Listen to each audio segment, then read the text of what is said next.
that?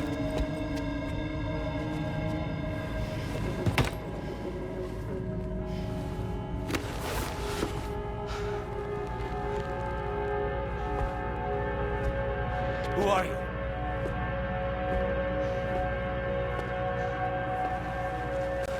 Fragile?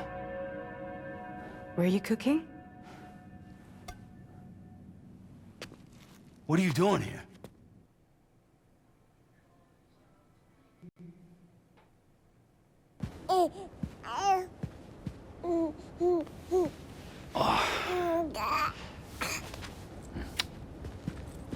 Wow. Lou's growing up fast. You two look good. Like a happy family. Here's a gift. The finest Carol printed diapers. Thank God. How'd you track us down? Your neighbor got hooked up to the Carol network. Service now extends to the whole region. I let myself in with this. You can use Carol printers now, too. Guess it's time we thought about moving. Maybe further south. You know, I'm surprised you used the front door for once. My jumping days are behind me. Overdoing it left me with some kind of syndrome. They call it jump shock. You care for a drink? Thank you, but no. I should get straight to the point. Business, huh? I mean, for a moment there, I thought maybe you wanted to catch up. I have a job for you. Take it, and that whole mess over how you left Bridges will be wiped from the record. You won't have to live in hiding anymore. What about Lil? That's a little more complicated. We're talking about a Bridges asset. You'll have to work it out. Sam, you brought America together. Helped it be reborn as the UCA.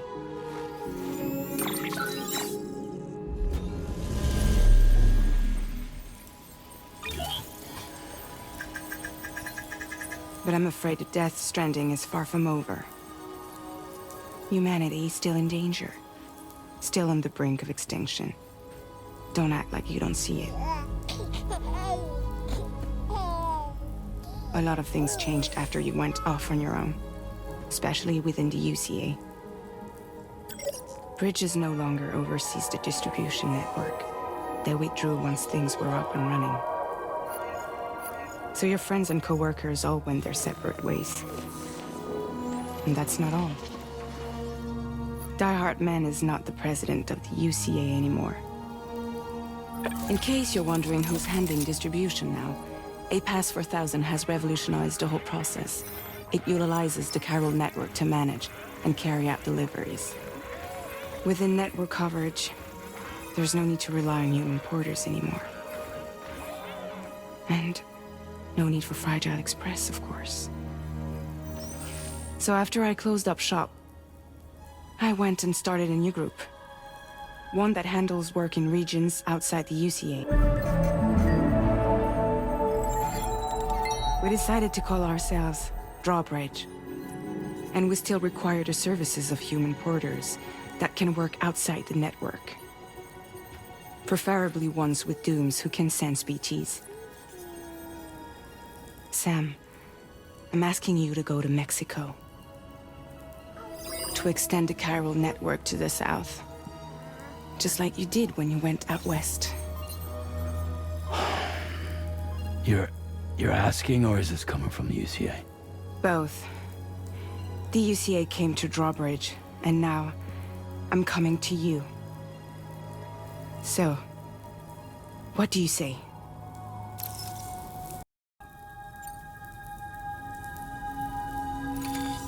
Chiralium contamination is severe.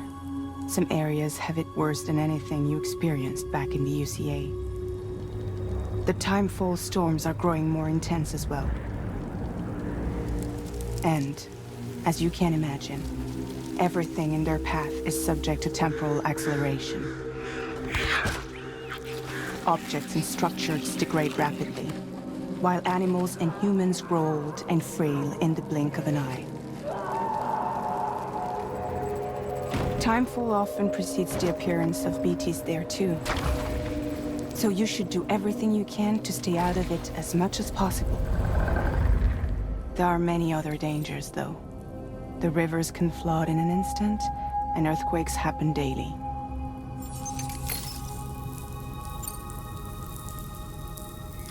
Mexico has no shortage of beached things. Spirits of the dead washed up from the other side were stranded there just like everywhere else. Any human corpse that hasn't been properly disposed of will become a BT. And any living human that comes into contact with a BT will get dragged into the depths of the tar. Giant BTs can and will emerge from the tar as well.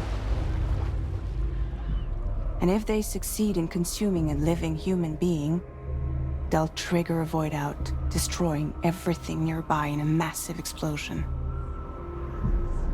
Several Mexican cities were wiped off the map in this way. The survivors have since become divided and isolated. As most people cannot see BTs, they live in fear of them, and that fear has made them too terrified to venture outside.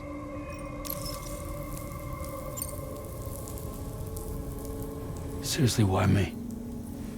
There are several reasons I thought of you for this job. Deadman, for one.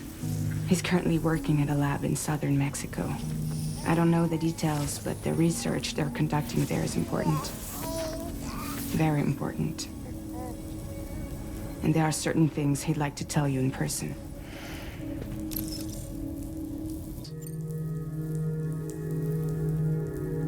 That was one reason. You got more? I do. And this one's serious. There is some BT territory near that lab I mentioned. They monitor the chiralium levels, and recently, they've observed unusual activity. The cause is still unclear, but they seem to think there's a good chance a massive BT is headed their way. And if they're right, then I want you there, ready to kill it before it kills them. Don't forget, Sam. You were the first person in the world to ever take out a BT.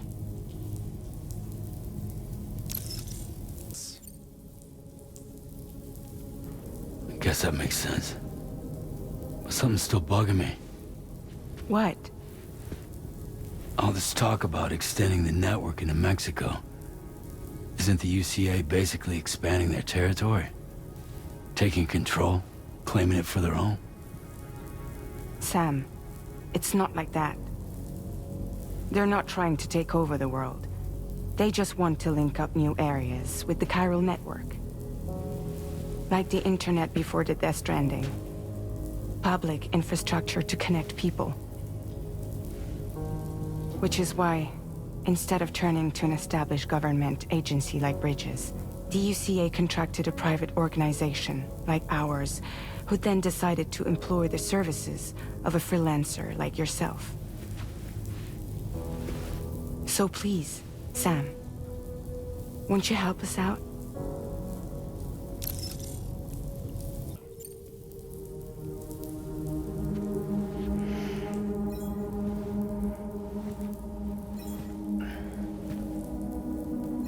Yeah, all right. So you'll do it? Uh-huh.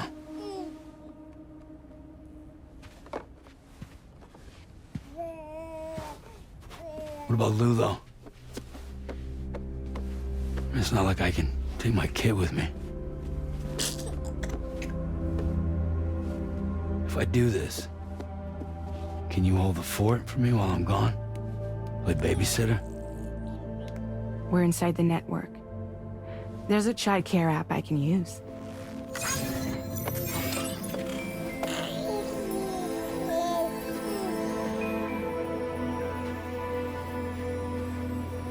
It'll be fine. The lab is only a few days away. I promise he'll be back before you know it.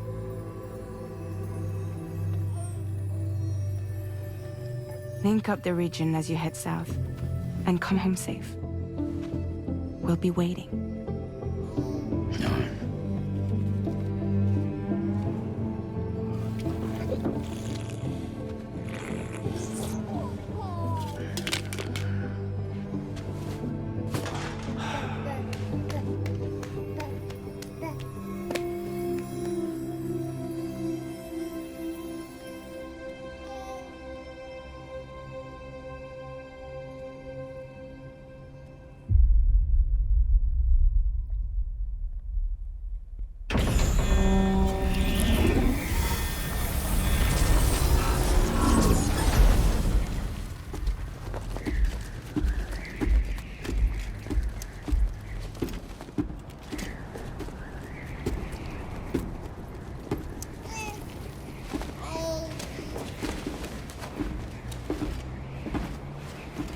Go on.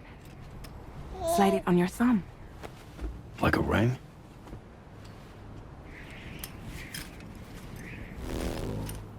Huh. Try sticking your thumb out, like you're giving me a like.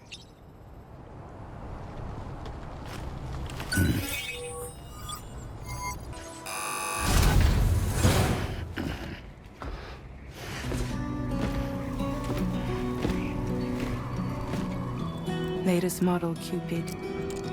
Just completed. We decided to put a hold on network expansion until it was ready to go. Like last time, you'll be using it to welcome people into a whole new world.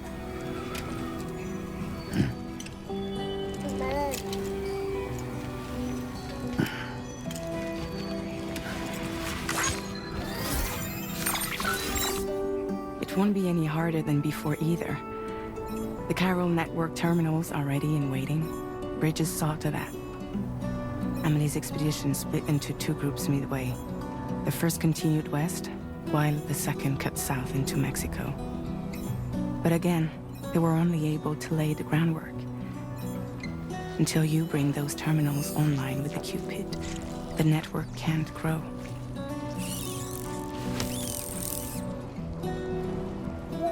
Hungry? No. Oh. No more baby food for you. There is no time you need. Let you get fragile any trouble, I'm gone. Take every chance of joy you can find.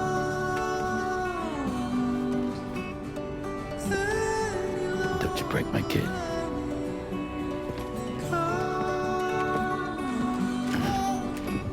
Go catch the light and shine it all around. Now who wants to eat? You're all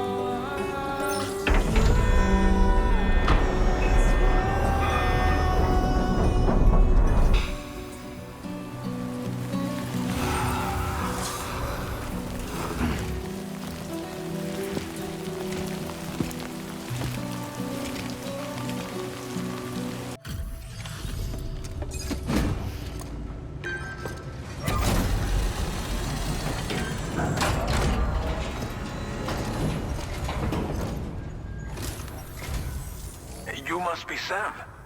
It can't have been easy to come this far south. You're here to bring us onto the Chiral network, right? Ah, that's a relief. We'll be able to dispose of corpses properly once you've got us online.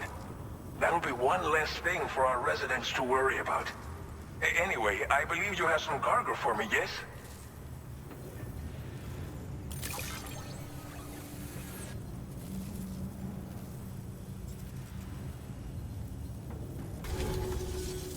Chiral network connection confirmed.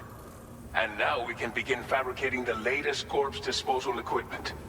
Until recently, we've been dealing with our dead by burying them in tar, but that solution was growing untenable. We should be okay moving forward. I really can't thank you enough. You must be exhausted after your long journey. We've prepared a private room for your exclusive use. There are countless dangers in these parts.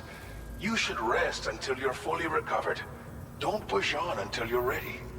Please, stay here before you set out again. Well, our corpse disposal problem is no longer an issue thanks to you. But there's nothing we can do to get rid of the BT area we created. Fear of BTs and damage from timefall and chiralium exposure will continue to be a concern. And let's not forget about the bandits willing to attack travelers and facilities.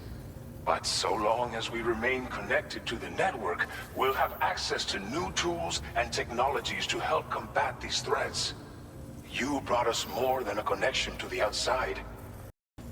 As I mentioned before, we've been taking them to a nearby tar pit and dropping them in.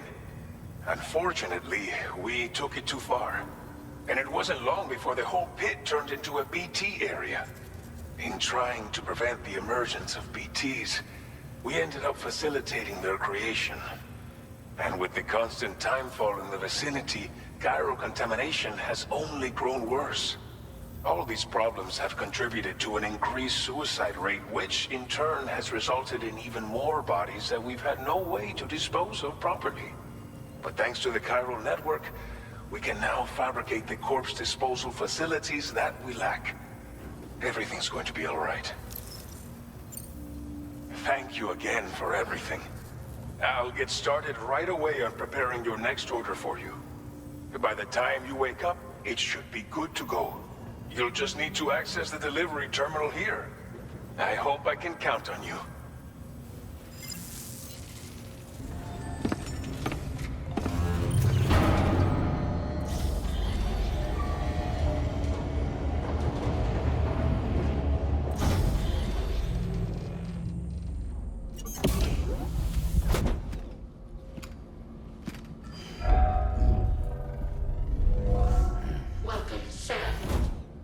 Please relax and enjoy your stay.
Lou.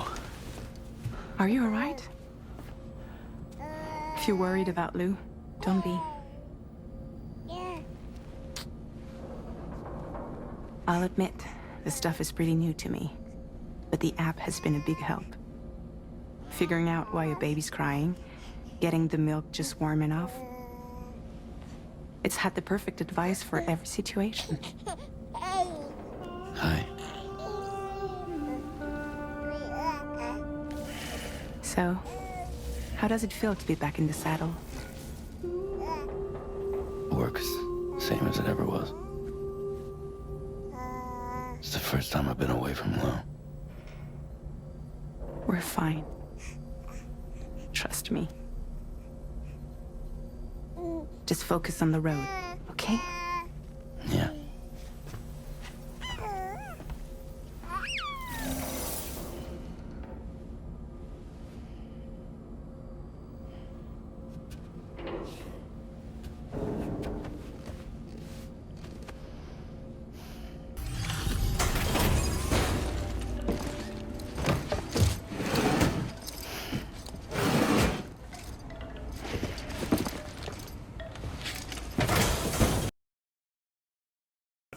You're Sam, right? Did the Timefall give you a lot of trouble? Thanks for making the trip. Allow me to assess the condition of your cargo.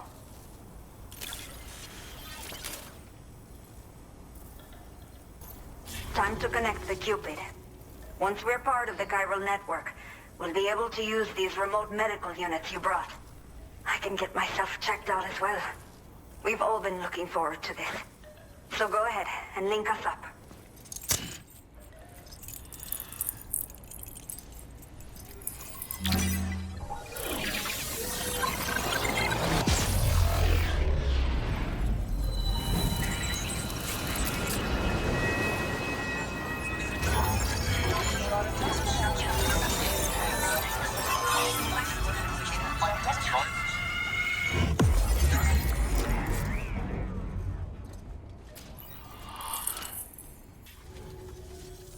Chiral communications have been established.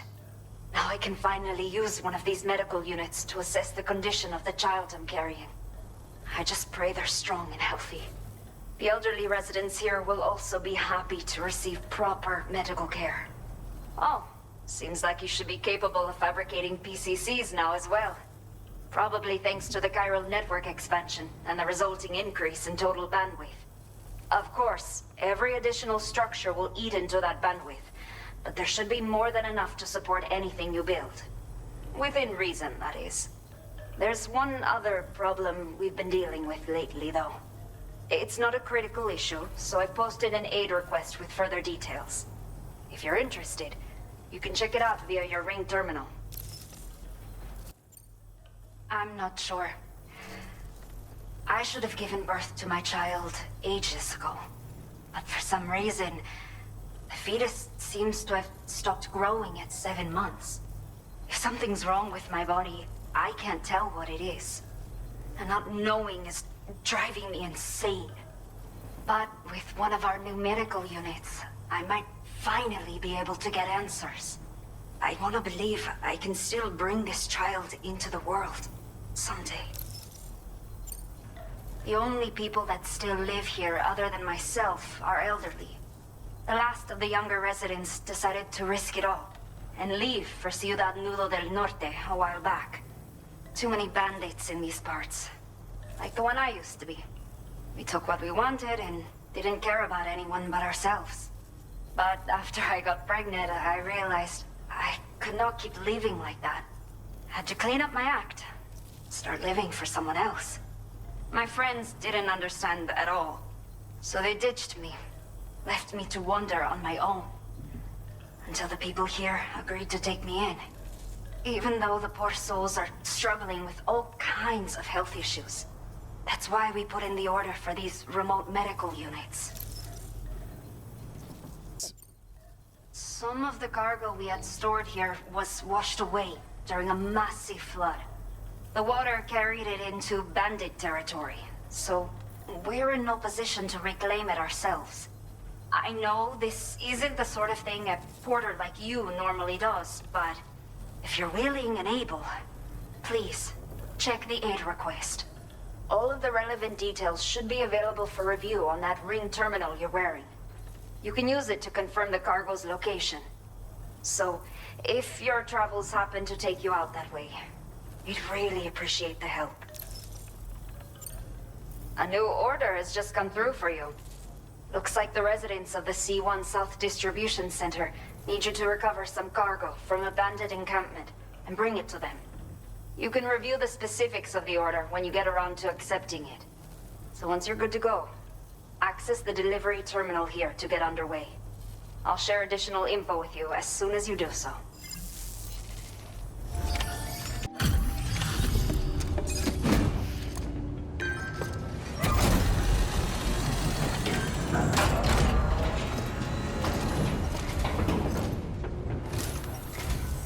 Hola, you're Sam, right? I assume you're here to drop off that stolen cargo of ours? With those chiral density gauges in our possession, we'll be able to determine where BTs are likely to appear in the future. So, let's get a look at those containers and see if we're good to go.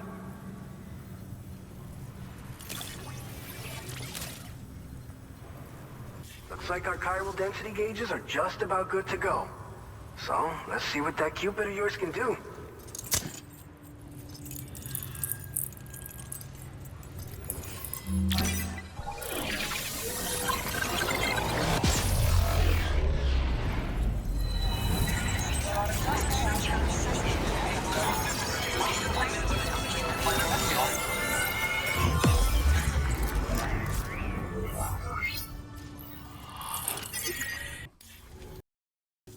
It's high time we got on the chiral network. Our BT research should go a hell of a lot faster now. We just shared some data with you that'll let you fabricate blood grenades, a kind of anti-BT weapon, and build timefall shelters too. I think you'll find both very useful. The chiral density gauges you brought us have been safely integrated into our systems. We can resume all distribution center operations and get back to business as usual. A lot of lives are gonna be saved thanks to you. This whole area is a chiralium-rich environment, so there's a much higher risk of BTs showing up. We've been coordinating with the research lab nearby, sharing data, etc. All to help develop BT avoidance and elimination solutions. One of the largest void outs ever recorded happened down south, don't forget, giving rise to a massive tar belt. So massive that it completely cut us off from the land beyond. We can't afford to let that kind of tragedy repeat itself here. But between the cargo you've delivered to us and our new connection to the chiral network, I think we got a shot. We're gonna make it through this. So, you probably think timefall shelters are only good for getting out of the rain, right? Wrong. Our timefall shelters are different, you see. After extensive research and development, we were able to outfit them with a system that disperses a BT repellent fluid. So if you've got one on your tail and it's about to grab you, these shelters are the perfect way out. Only downside is that the repellent has a limited supply, so make sure you don't run low. It has other perks too. The shelter can purify timefall and convert it into drinkable water, allowing you to top up your canteen on the go. We've posted an aid request so you can fabricate a shelter to see how it works. Researchers at other facilities are also in the process of looking into how various structures might be improved. As you expand chiral network coverage, we'll be able to share information and coordinate our efforts more effectively. And I'm sure we will all make even faster progress as a result. So keep on doing what you do and linking up places for us. It's one of the fruits of our joint effort with the lab to develop anti-BT tech. Up until now, our primary weapons against these entities have been created with the blood of doom sufferers. And so, production is wholly reliant upon regular donations from rare individuals like yourself. Securing a stable supply has been difficult. Though you'd know all about that, given your experiences with the UCA. But this weapon utilizes synthetic blood with all the same anti-BT properties. Derived from samples taken from doom sufferers, it can be produced at scale to meet demand. And despite its artificial nature, it's actually proven to be more potent than the genuine article. So you can think of our new weapon as a more full-blooded version of the hematic grenade it replaces. In any case, we won't need to ask you for your blood ever again, so rest easy. If you want to test it out, we have some training facilities here at the distribution center. Feel free to access the delivery terminal and give them a try. By the way, you're planning to visit the research lab, yeah? You'll have to pass through some dangerous territory then. We'll do a quick survey of the chiral density, so you might not want to leave right away. And let's not forget that you just tackled one of our toughest orders on record. Tell you what, We got a nice private room here that you can use to catch your breath. We'll get started on prepping the cargo for your next run in the meantime.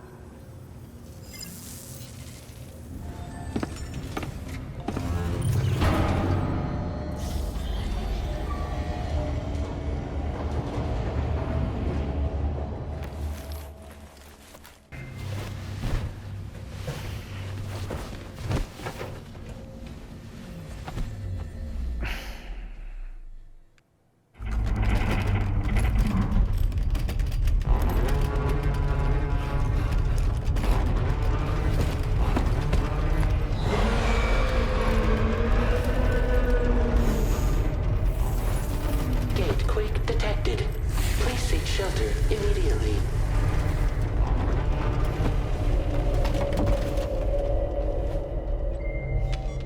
Sam, are you okay? I'm fine. You guys? The facility's intact, but the research lab might have taken a hit. The local chiralium levels appear to be rising. Better hurry over there, Sam.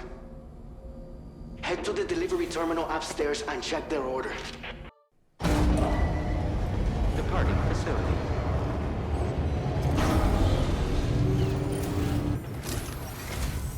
Sam, we've got a situation. The delivery for the research lab is ready for transport, but the chiral density is higher than anticipated. This may be due to the gatequake just now, but we've identified a new BT area in the vicinity of the lab. However, we have no BB pods on hand. I know you've got dooms, but without a pod, you're gonna struggle to determine exactly where the BTs are. Don't worry. If I can get close enough, I should be able to see them. Seems like my dooms level or whatever went up at some point. Steer me in the right direction. I can take care of the rest. Oh yeah? That's awesome. By the way, we finished a preliminary assessment of the BTs detected in the vicinity of the research lab. And we've prepared some weapons that should be effective against them. You're a pro. I know you can handle this. We've issued you a number of blood grenades. They use an active agent based on compounds derived from the blood and bodily fluids of Doom sufferers, making them highly effective against BTs. You can practice using them in VR training. If you'd like to try them out, just access the delivery terminal to get started. Your other weapons won't do any damage to BTs. Shoot them all you like. They won't die. Make sure you're well prepared. According to our initial survey, you can expect to encounter gazers in the field. If you make contact with a gazer, then another type of BT, a hunter will emerge from the tar and try to capture you. If they succeed in this, you'll come face to face with a massive BT known as a catcher. Now, you don't want to ever let a catcher consume you. It'll trigger a void out, obliterating the surrounding area and everyone in it. When the dust settles, there'll only be a giant crater. So make sure to escape the catcher before that happens, or use the weapons at your disposal to eliminate it. All right, go ahead and pick up your next main order. I'll brief you on the details while you check your map.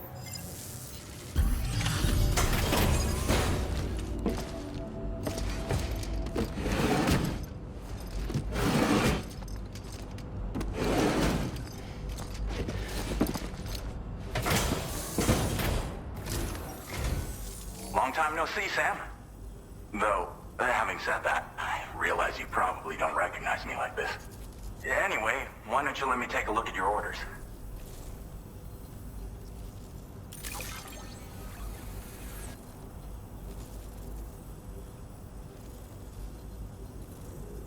We're ready for you to link us up with your Cupid.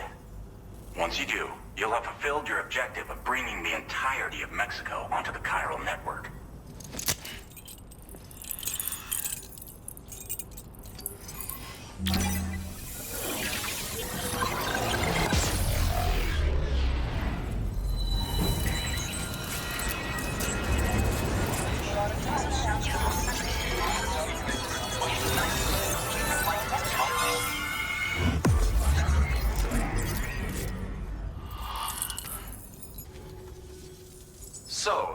Sam, don't suppose you remember who I am?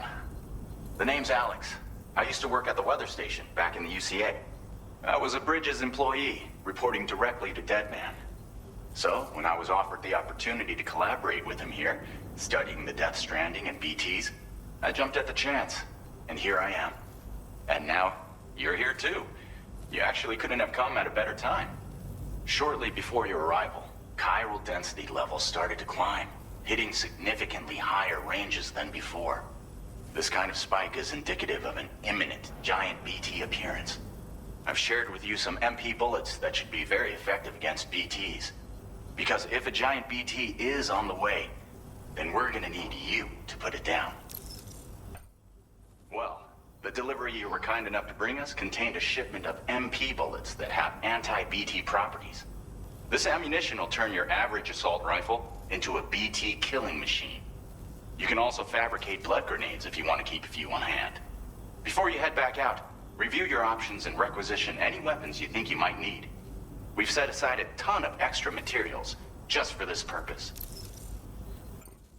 Chiral density levels in this region have been fluctuating wildly. We've been seeing a lot of gatequakes and seismic activity as well. It's almost certainly related to recent shifts in the tar currents. Our analysis of these anomalies has led us to believe that the arrival of a giant BT is all but imminent. What the data doesn't tell us is exactly where it might appear. Our chiral monitoring equipment just wasn't precise enough to zero in. Now that you've connected us to the network, though, we should be able to make more accurate predictions. We seriously owe you. It's hard to know when this giant BT is going to appear. So for now, you should rest up in your private room and prepare for a potential fight. That's both mine and Deadman's recommendation. We'll keep you posted, Sam.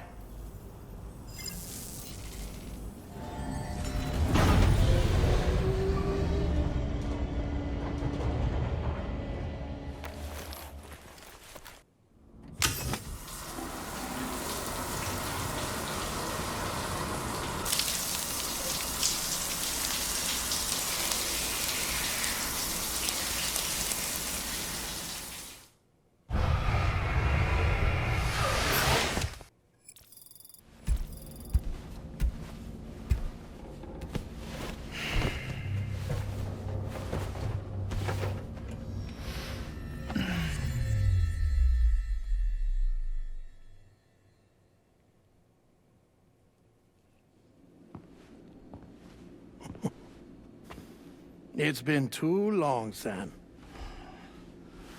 You were a good friend to me. One I could never forget.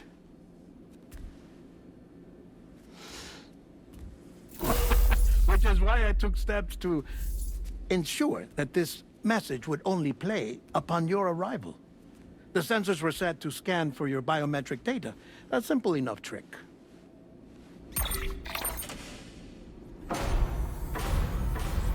Now, this was originally a geophysics laboratory established for the study of earthquakes.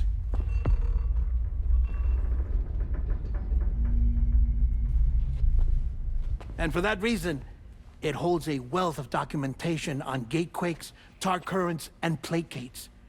As well, I discovered, as research data on the other side. Now, what I'm about to tell you, I learned after I came to this place.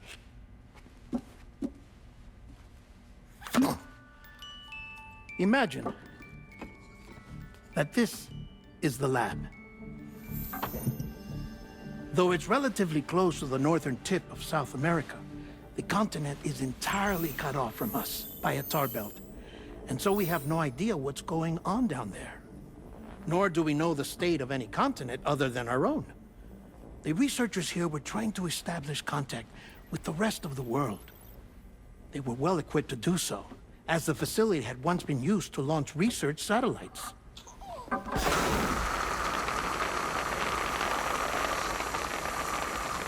So they tried launching a variety of probes and drones in the hope of obtaining observational data, with no success. The Earth, you see, is shrouded in a thick layer of chiralium that renders electronics inoperable at altitude. So they tried sending ships across the ocean. Oh, yes. Oh, but that failed too.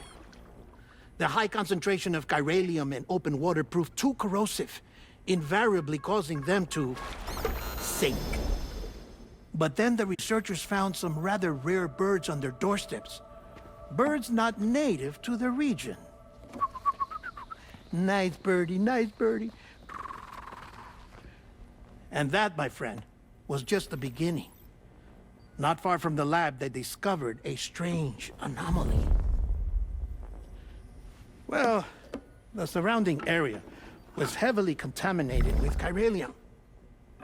Yes. This is beautiful. The researchers would later dub the anomaly a plate gate. But further investigation revealed that it came into existence when you began to expand the chiral network across North America, and that the gate grew larger in tandem with the network itself. What started as a tiny fissure in space became so much more. The researchers duly installed cameras to study the gate and its surrounding area. Now, to their surprise, they caught footage of some unusual marsupials. Yes, a kind you wouldn't expect to normally encounter in Central America, like the birds. But to confirm their suspicions, they sent an autonomous robot through the gate. The soil samples it collected were consistent with the archived geological data from the southern hemisphere.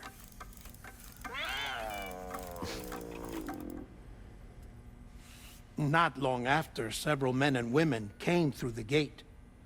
They spoke English, and they confirmed that they had indeed come from faraway Australia.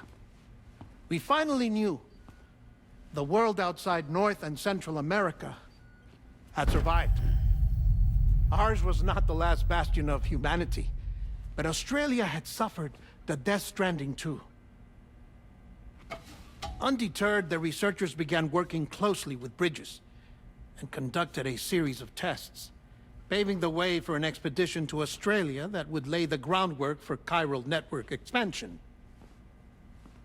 After they had first installed surveillance equipment, that is, so that the gate could be monitored from the Mexican side, a necessity to this day as Australia is not yet connected to the chiral network. The UCA may not have dreams of conquest and control, but they aren't about to let just anyone use the gate. Indeed, that's one of the reasons they were so determined to connect Australia to the network in the first place. Well, I suppose that's all I have to say about the plate gate. There's something else that I need to tell you, though. Something far more important. Mind if I pause it here? I have to go take a shower. Gate quake detected. Sam, a gigantic BT just showed up outside. We're prepping weapons for you now. Access the terminal up top and take whatever you need. We're counting on you. Manifestation imminent. Access the delivery terminal to make preparations for combat.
Sam.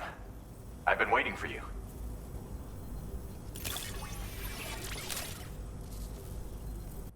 I gotta say, Sam, you're looking pretty beat. You know you can borrow the private room whenever you want, right? Don't kill yourself for our sakes.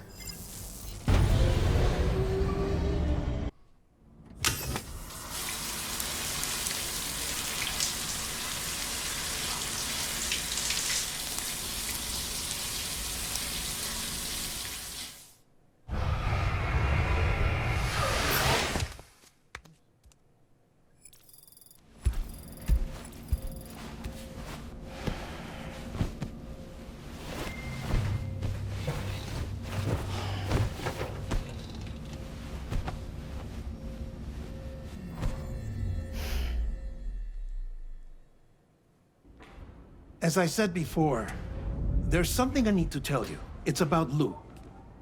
You see, after you left Bridges, I decided to do a little digging into BB-28's past.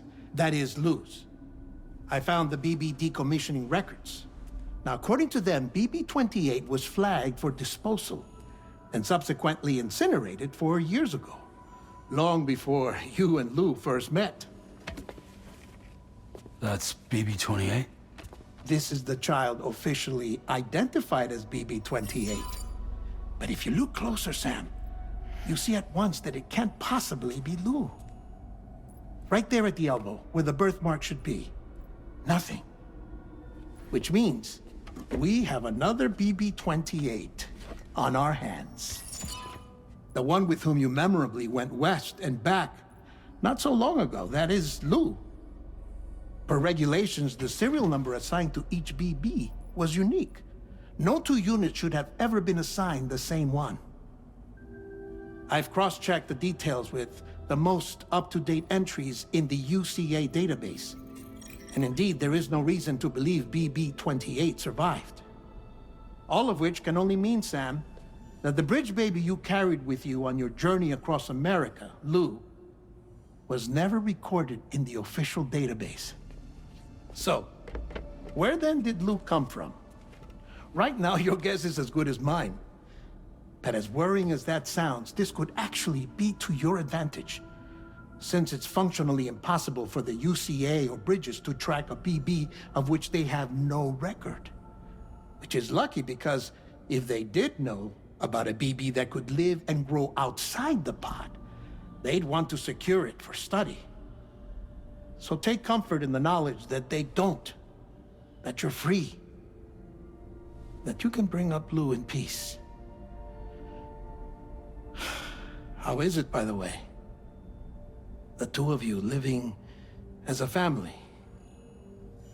Right. I have gifts for you. A few things to take back home. An assortment of vaccines to be administered as your child grows up. We want Lou to live a long and healthy life. And it's natural for children to be afraid of shots. Maybe this will help put Lou's mind at ease. A token of my affection. You can collect it via the delivery terminal when you leave. I wonder how big Lou will get. Anyway, there's one more thing I wanted to share with you. As you know, everyone is meant to go to their own beach when they die. But unlike most people, I wasn't born from a mother. I was born from an artificial womb. Transplants provided the organs I never had. I was incomplete and had no beach, I believed. But I wasn't about to accept that. I went back home to study the Ha and Ka and the beach. I threw myself into my work, Sam. I tried. But I think I've done all that I can. In the end, I'm still a patchwork Frankenstein's monster. One that's just about worn out. As a doctor, I can tell you, I don't have long left. So I've devoted my remaining time to research. That's why I'm here, Sam. Where I can focus on the beach, There's so much data here, Sam. On beach formation, jumping via beaches, the relationship between the beach and plate gates. All the evidence you could ever wish for. Not enough to solve every mystery, perhaps, but enough for me to make an incredible personal discovery that I have a beach after all. It doesn't matter how I was born. I have lived as a human. And thus do I possess a beach like any other. I am not a machine, but a person with a ha and a ka and a beach to go with them.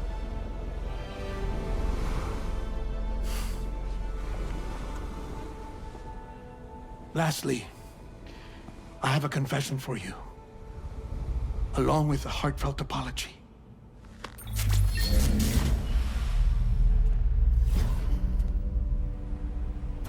I told you once that I didn't have dooms. But that's not actually true. Not that I was lying, you understand. I just didn't know. It was only after I found my beach that I realized. Chiral allergic reaction. I can feel it getting closer. I'm off to the beach, Sam. To my beach. Take care of yourself.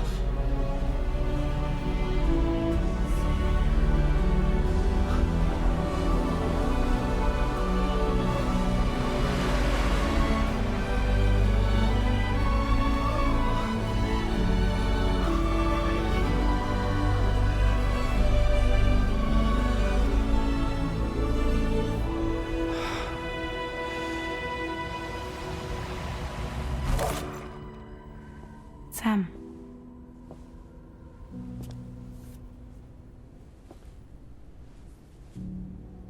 Did you know about this? No. It's news to me, too. I'm sorry that that man is gone. But he would have been pleased that you managed to extend the UCA network all the way to his lab. Thank you, Sam.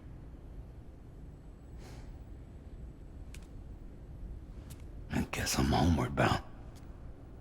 Missing little Lou that badly? You know I am. Come on back, Sam. Lou misses you too.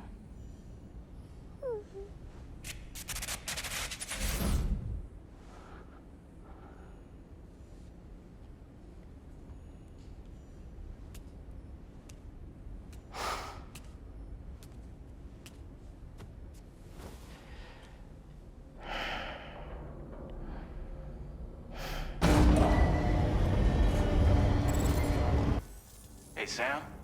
About that message Deadman left for you. I hope you understand that he wanted to tell you all that himself. He didn't want it to come from me or anyone else.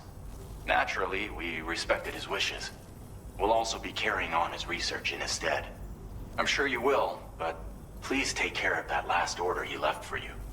On another note, you can now use your PCC to construct generators and bridges. Build them along your delivery routes, and you're sure to make a ton of other porters very happy. Trust me. Who knows? They might end up returning the favor someday, too. Also, you can now fabricate tri-cruisers, trikes with 2 front wheels. You'll be able to build, charge, or repair tri-cruisers at any facility with a garage. Like this one. It's a battery-powered vehicle, so if you run out of juice in the wild, you can always construct a generator to recharge it. Just be careful not to run out of battery when you're outside network coverage. You can only use your PCC to build generators or any other structures when you've got a network connection. So without coverage, you'll either have to ditch a dead tri-cruiser or wait forever and a day for the solar panels to recharge it. Once again, thank you for linking up all of Mexico, Sam. Be safe out there, and pay us a visit the next time you're close. Sam, I just reviewed the list of UCA associates. You can rest easy. Any data concerning your life on the run has been erased. So once you've taken care of Deadman's final request, you can come straight home. Access the terminal on site for the details. I'll take care of Lou. Just focus on the job.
What was his deal?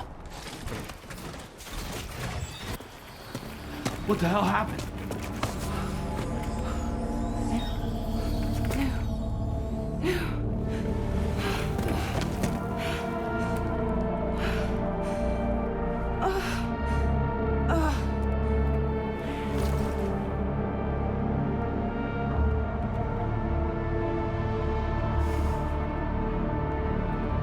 Lou.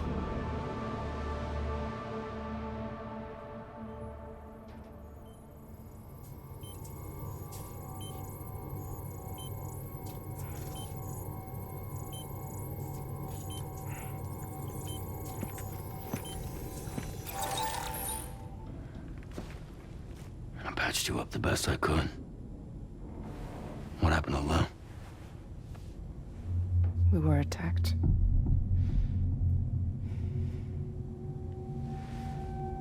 It all happened so fast.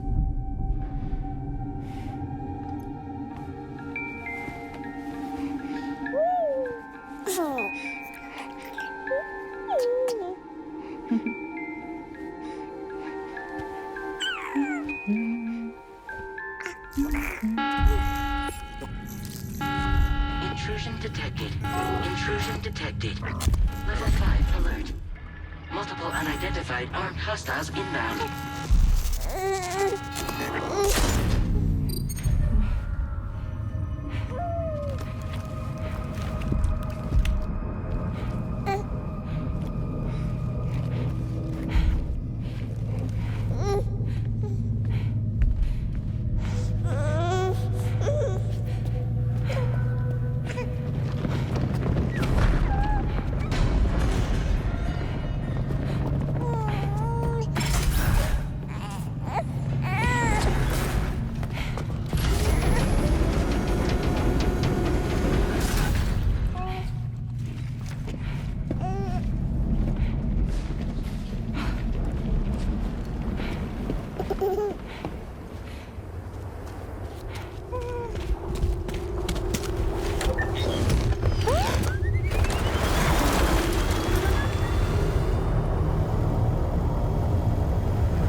I tried to jump us out of there.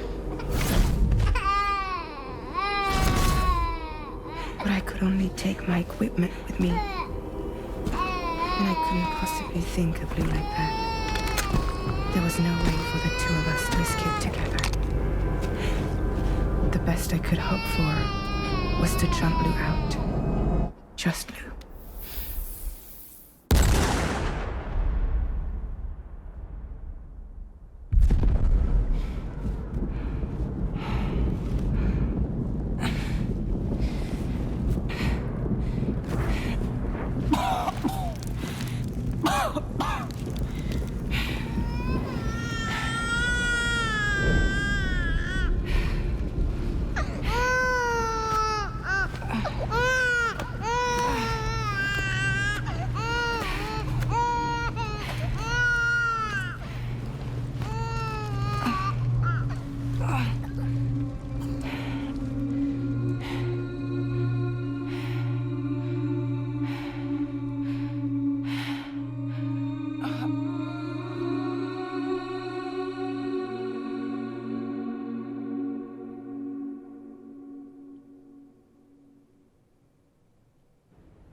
couldn't protect Lou.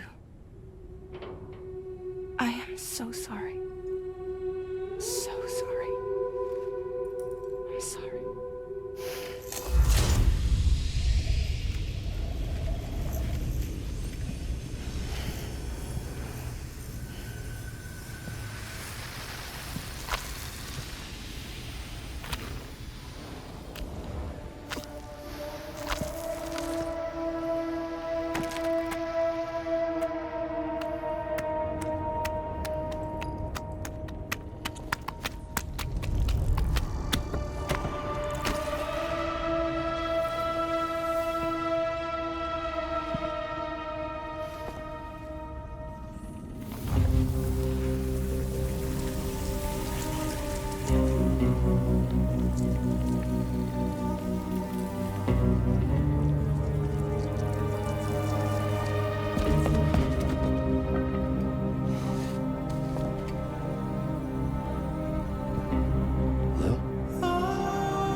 Sam, what's going on? Can you hear me? Can you see me?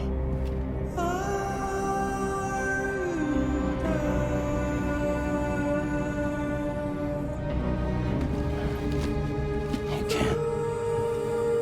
Because you're dead.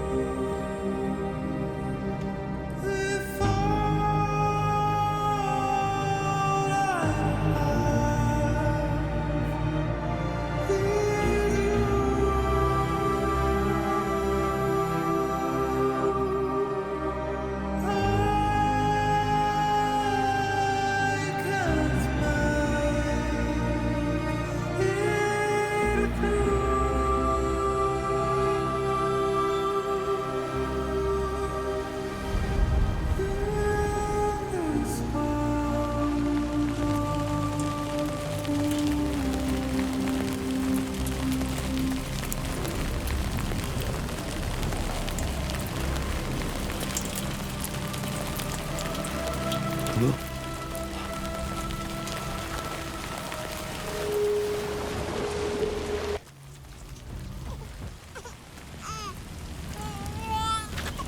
Lou!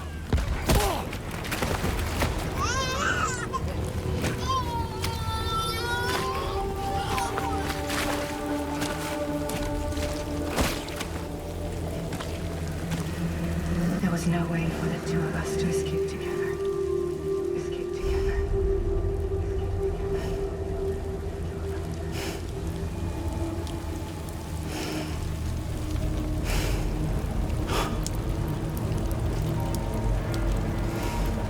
The best I could hope for was to jump Lou out. Just Lou.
Sam, I know there's nothing I can do to make it right. I know.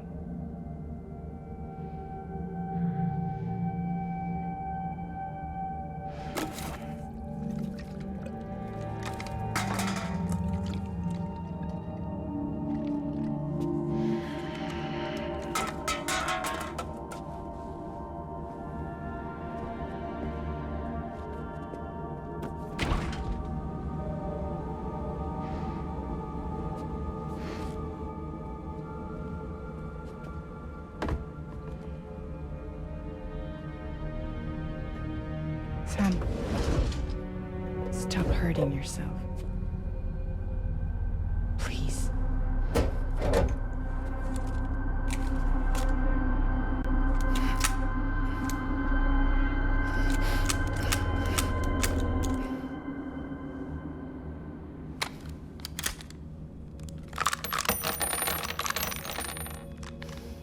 Give me the gun.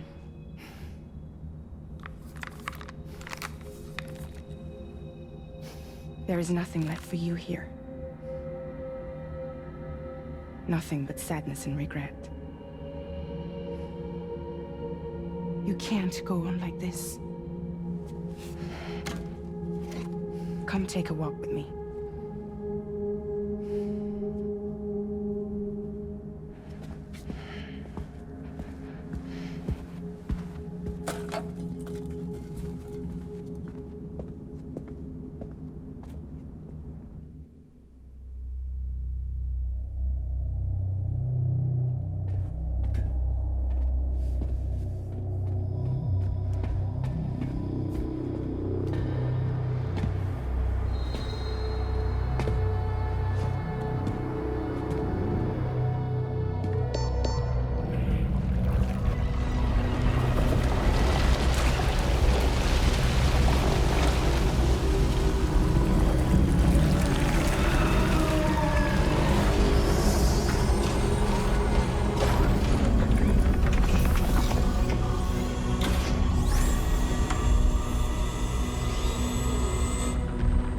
Come meet my crew, Sam.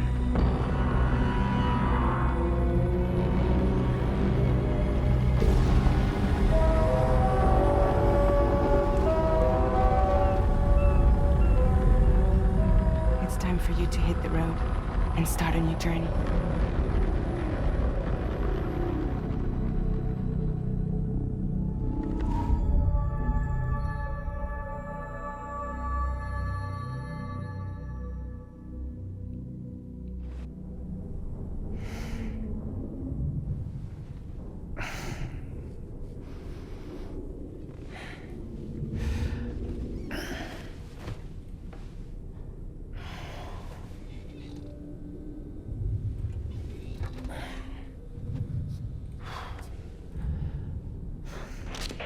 Intoxicants successfully purged. Blood alcohol content nominal.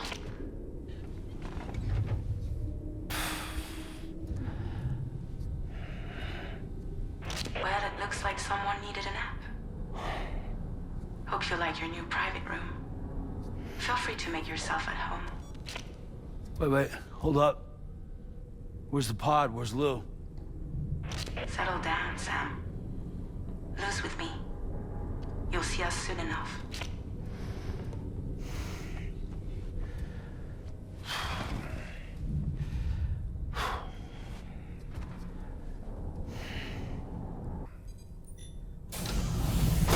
Welcome to Drawbridge, Sam. And to the GHV Magellan, our mobile base of operations. Come on, I'll help you get your bearings. This is the ship's armory. Here you can check your weapons and put them through their paces. These rooms over here belong to other members of the crew. They're pretty much the same as yours. And the shower's down at the end. This is one hell of a ship you got here. Courtesy of the UCA, I'm guessing. No. As I told you, Drawbridge is a civilian outfit. But we do have a generous patron with access to plenty of capital and tech. Sounds like a UCA big shot. Don't ask me. We've never met face to face. They value their privacy. Seriously? No better than to believe that bullshit. We've both been used and lied to before, it's true. But as long as they keep up their end, I won't pry.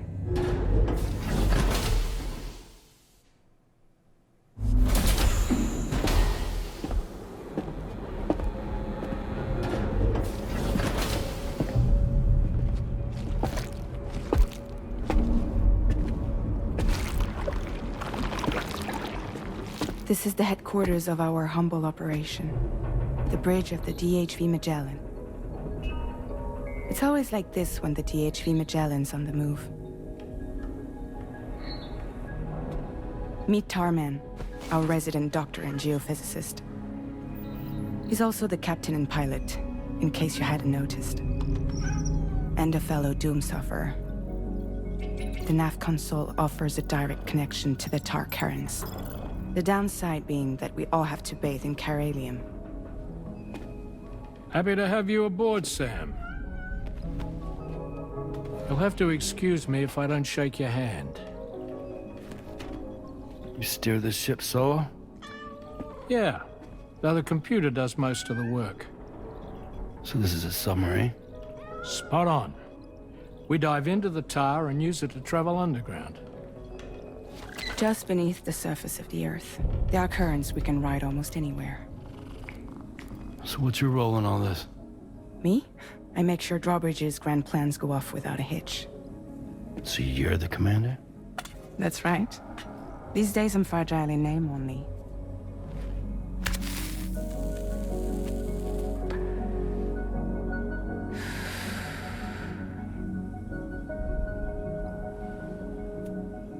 Huh.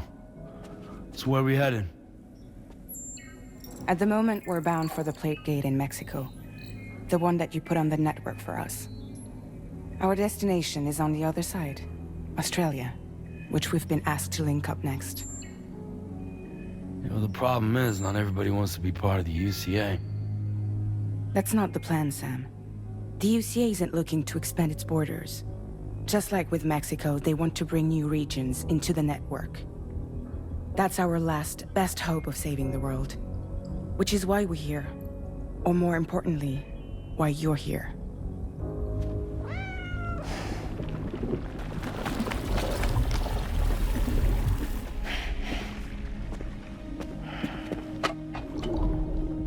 Lou? Ah, so Lou is the child's name.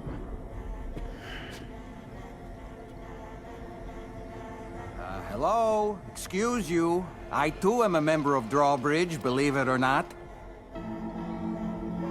It is an honor, Sam. Is that a puppet? What? A puppet? No, no! No, I am alive, and my own master. This is Dahlman. A man whose cow wound up stuck inside a... Well, you get it. He used to be a spirit medium. When I was still flesh and bone, of course. Regrettably, my transformation cost me my talents. Lou, where are you? Sam, that pod is empty.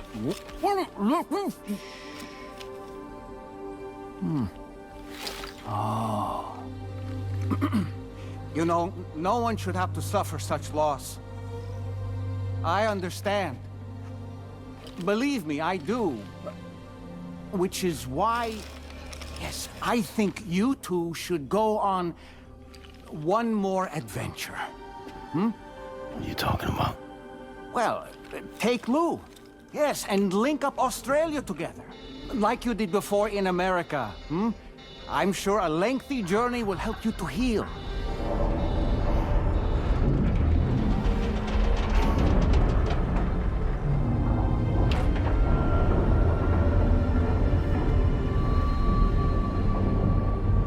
Sam, we've arrived.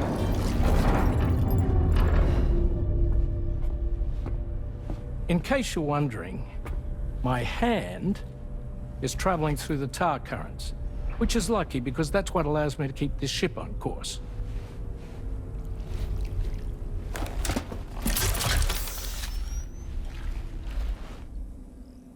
We're by that research lab you linked up last time.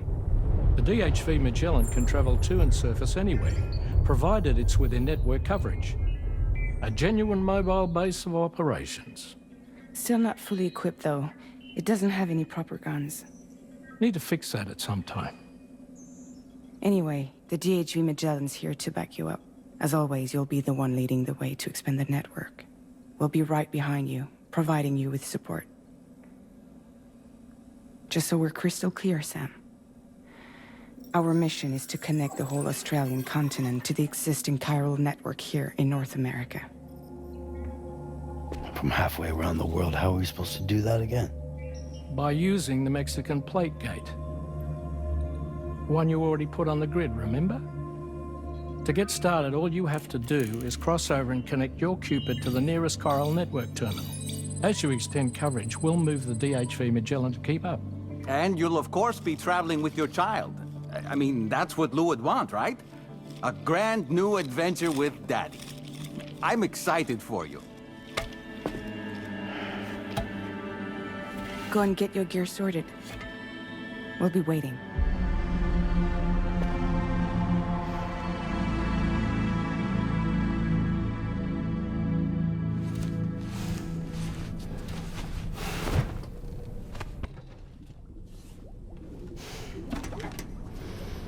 You ready for another trip with Daddy? Okay, kiddo, let's go.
Sam, would you mind if I joined you? Humor him. His knowledge and experience will probably come in handy down the road. Yes. Really, Sam? Your buttocks? What about shotgun? I prefer the driver's seat.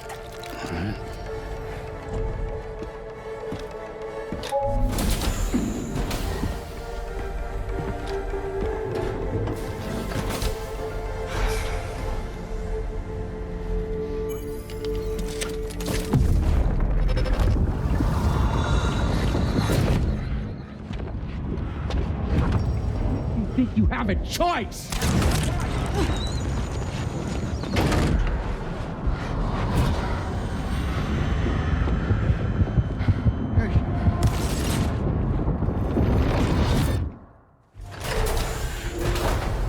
What was that just now?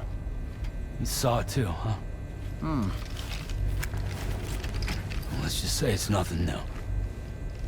I always got these flashes when I hooked up the pod. Ah, the bleed-through effect, wherein the BB's memories are conflated with one's own. I'm sure someone explained it to you before. Though this is a little different, of course. I really gotta deal with this shit again. Sam, do you read me? You'll first need to access the Mexico side plate gate terminal. After we've confirmed network coverage, we can take the DHV Magellan and regroup at your position.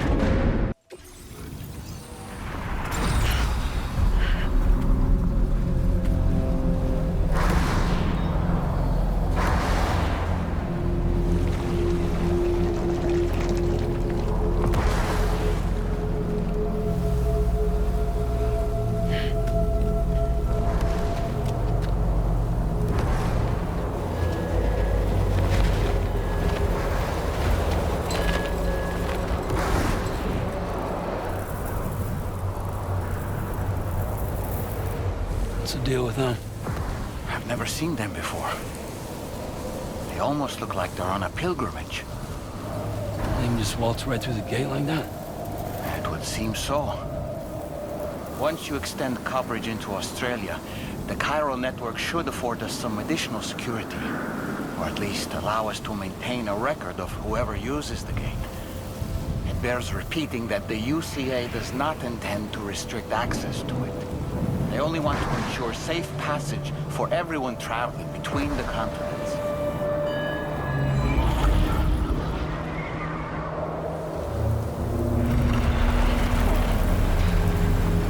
Brace yourself, Sam. It's a gatequake. Oh, and a big one at that.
Strange place, if ever I've seen one.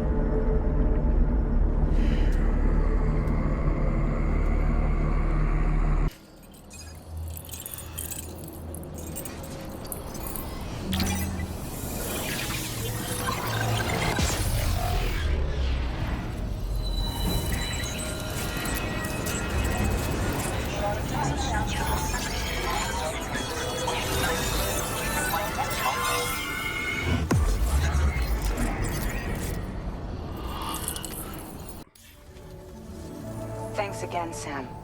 The chiral network connection to Australia is holding steady. And you'll be happy to hear we made it here in one piece. Just to let you know, when you come back to the DHV Magellan, our patron would like to talk to you.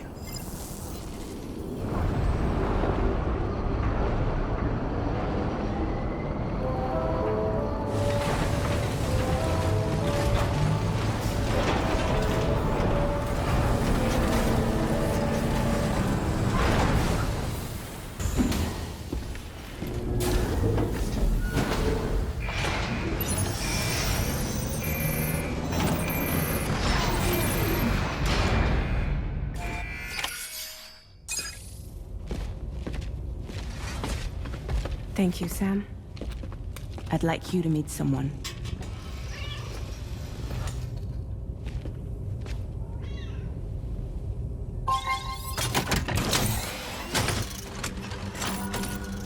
Hello, Sam. My name is Charlie. Charlie's Drawbridge's patron. Hear me out, Sam. I want you to help us bring Australia into the network. Drawbridge has been selected to oversee this critical operation. People saw what you did in Mexico and wanted more of the same.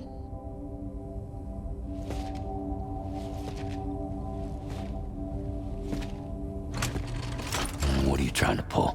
There are reasons why I can't tell you who I am, Sam.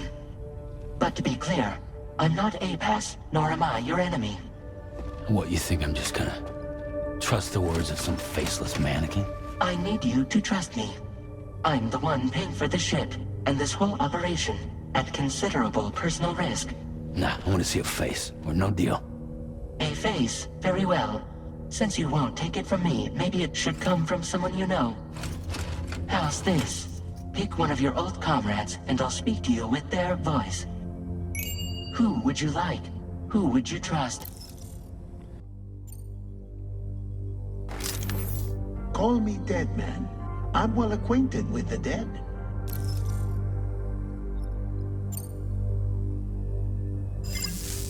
Last I heard, he took a one-way trip to the beach. Seems a little soon, don't you think? All right. Pulling up his profile from the database. How about now, Sam? Feeling more at ease already, I'm sure. You tell me, old buddy, if this is a UCA-sanctioned op, who knows about it? You misunderstand. Then again, there's a lot I still haven't explained to you, isn't there? I think it's time a certain someone made an appearance. I'd like you to meet the President. The new president? The guy who took over after Die Hardman? Not precisely. The UCA doesn't have a presidential system anymore. Die Hardman was the first and only president, making it one of the shortest-lived single executive administrations in history. One can only guess what he felt about it. Previously, the president was subject to the will of the people via popular vote every 4 years. APAS, however, is far more efficient. It can ascertain public opinion in real time and thereby determine the appropriate course of action. This led to the adoption of a new model. President guy? You just told me he isn't really the president. He is not the president of the UCA. Rather, he serves as the president of APAC. APAC is a privately owned corporation responsible for the operation and oversight of APAS, a service provider to which we may delegate day-to-day governance.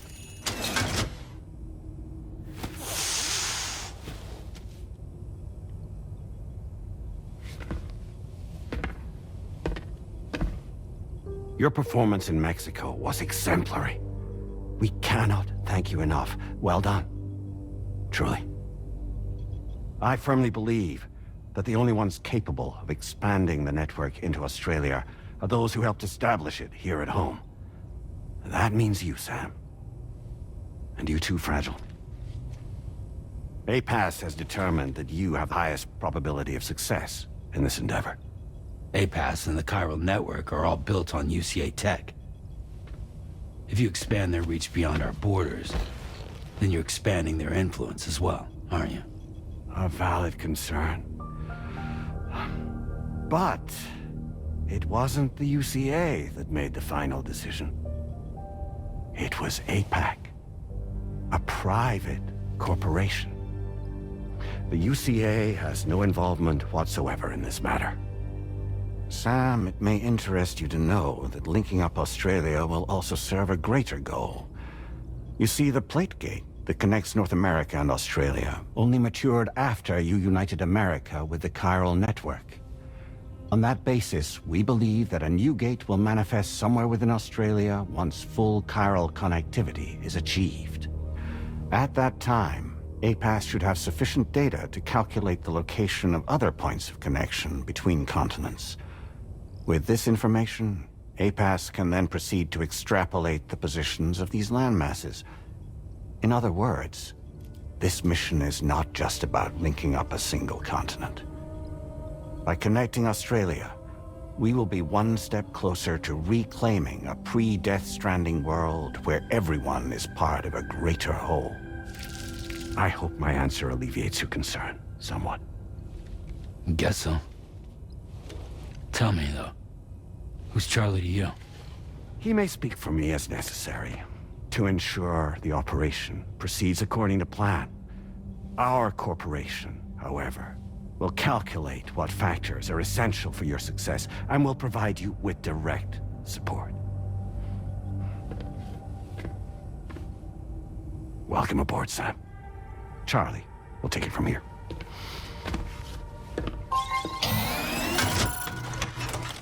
It will be your job to travel the continent and connect the people, Sam. But know that everyone on this ship is ready and eager to back you up. You won't be on your own this time.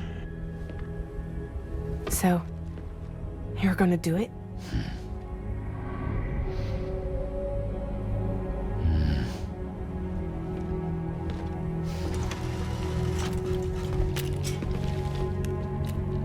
there before. Seems like the only thing I'm good at.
Another curious vision.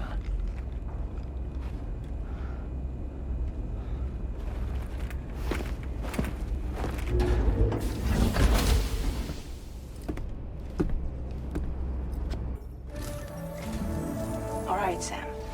Let me give you a rundown of your new job. The big one. It's the same deal as America. The people here are isolated. The cities are cut off from one another. And so, to bring all of Australia into the chiral network, we want you to cross the continent and link up key locations using your Cupid. To begin with, you'll connect several facilities in sequence on your way to the closest city to here, West Fort Knott. Charlie will brief you on the order that will take you to the first facility. Your first destination is home to what they're calling the government. They seek to establish a new administration to fill the void left by Australia's collapse.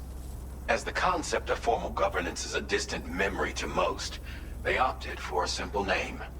These people are currently suffering from the effects of severe chiral contamination. But with UCA technology, they should be able to make a full recovery. The cargo you'll be entrusted with contains everything they need for their treatment. If we can deliver it and earn their trust, they should be amenable to joining the chiral network.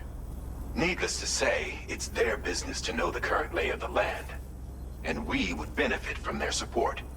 We're already seeing anomalous chiralium readings throughout Australia.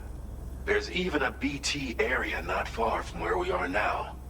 A BB pod should allow you to use your Ultra deck to ascertain the location of BTs, but it's unclear if that pod will function correctly at this time. Proceed with the utmost caution. Charlie may be our patron, but he likes to get his hands dirty whenever he can. He's been an excellent advisor to us as well. I say this to assure you that any instructions Charlie gives have been discussed with and approved by me. All right, let's get to it. Review the details of the main order on the delivery terminal.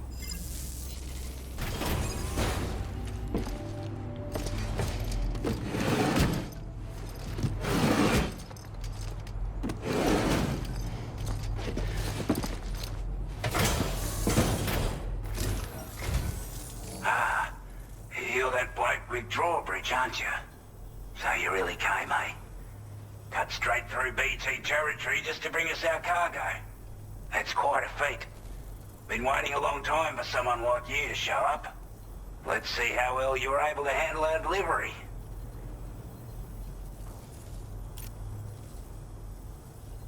Already put that decontamination unit to good use. The chiralium levels had really gotten out of hand, so you couldn't have come at a better time. Thanks. Anyway, go ahead and connect us with that Cupid or whatever it is.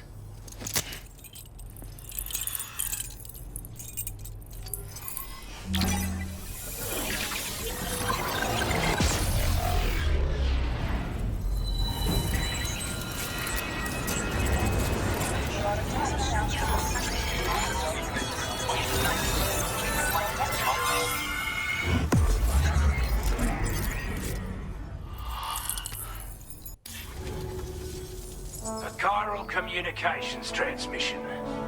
With this network at our disposal, we might be able to make our dream a reality. We want to build a world where even the weakest among us have a chance. A world where people come together to stand against those who embrace violence. Ever since the death stranding, this continent has been afflicted by terrible environmental changes. It was bad enough, but out of nowhere, the anomalies became a hell of a lot more dramatic. Skyrocketing levels of chiral contamination. Those bloody watcher things coming out of the woodwork. Didn't realize it at the time, but the escalation of all this insanity coincided with the UCA's connection to the network and the appearance of the plate gate. The chiral network is causing instability beyond the reach of its coverage, which means the only way to fix it is to link up all of Australia. At least, that's what we here believe. To support your efforts, we've shared the data we have about the continent with your people, information about the brigands and so on. Use it to the best of your ability. We're not doing any better than the UCA or Mexico, I'm afraid. Only difference is the presence of armed belligerents we call brigands, as well as a new type of BT we've been seeing all over lately. The brigands have been trying to bring us to heel and are a right pain in the ass. They've got an irrational enmity for new tech like the chiral network, you see. They've also been seeing major earthquakes all over the continent, as well as devastating floods due to heavy timefall. You can have your work cut out for you while you're down under, that's for sure. Due to our proximity to a BT area, this shelter was subject to significant chiral contamination. Said area has also been the source of a new type of BT. Unlike the usual sort, these ones are able to see us. Clear as day. As such, we've taken to calling the buggers Watchers. And they're every bit as dangerous as any other BT. You're gonna want to steer clear at all costs. Take the bowler gun, for example. With our data, we were able to improve and refine the design of the APAC standard issue model. You can charge it now to fire projectiles with a narrower spread. Perfect for taking down hard-to-reach targets with precision. And then, there's backpack customization. We've developed a number of unique attachments that can be equipped to the pack you're currently carrying. Stuff I guarantee will give you an edge in a fight. You might consider bringing this gear with you when you're prepping for your next run. Oh, and last but not least, we've patched through an Odradek update that allows its sensor to pick up living beings and other entities. It's an improvement that builds on the sensor's existing functionality. Anything it detects will be visible to you as a silhouette for a brief time. I'm sure it'll come in handy down the road. Before I forget, there's a request I wanted to send your way. I know you're eager to hit the road and make progress, but I promise you, this is more than worth the trouble. It's a delivery for the lone commander, who lives not too far from here. He's an old ally who provided us with support for all matters military. He's also a crack shot with a sniper rifle. But after this and that, we went our separate ways. And he retired to a shelter off to the east. Can be a hard man to please, but if we could enlist his help again, I'm sure he'd provide us with all kinds of useful information. Data and schematics that might prove invaluable for your work. Especially if you're the type who likes to fight first and ask questions later. Should help us all combat the brigands a damn sight more effectively in any case. I'll forward this request as a sub-order, so check the terminal if you're interested in taking on extra work. That was excellent work, Sam.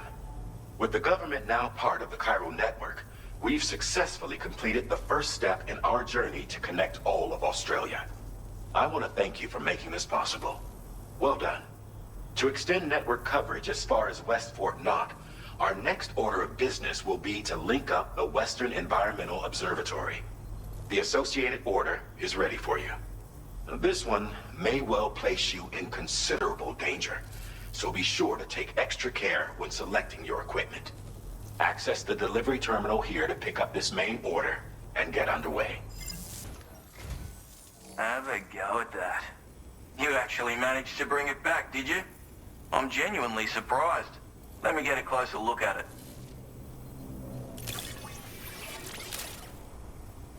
I suppose I ought to hold up my end of the bargain. Get out your Cupid and finish the job.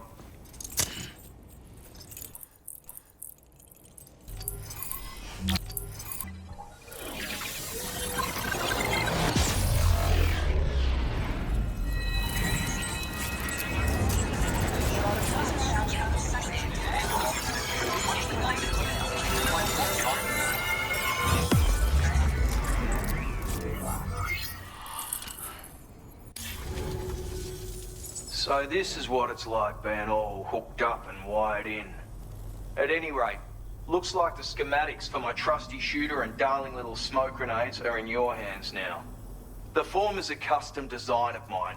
Uses tranquilizer darts. Makes a hell of a bang when fired though. So keep that in mind. Just a shame our paths couldn't have crossed sooner. Maybe this world of ours wouldn't have been so divided, and maybe my mates wouldn't have had to die. Hey now, don't knock them till you've tried them, alright? Granted, you can't neutralize an enemy with one, but they are effective at blinding them and giving you cover, far more than you probably realize. And even if they do open fire, you'll find that their chances of actually hitting you are slim to none. Which means that even if you've alerted them with one of your own shots, you'll have no trouble disengaging and repositioning.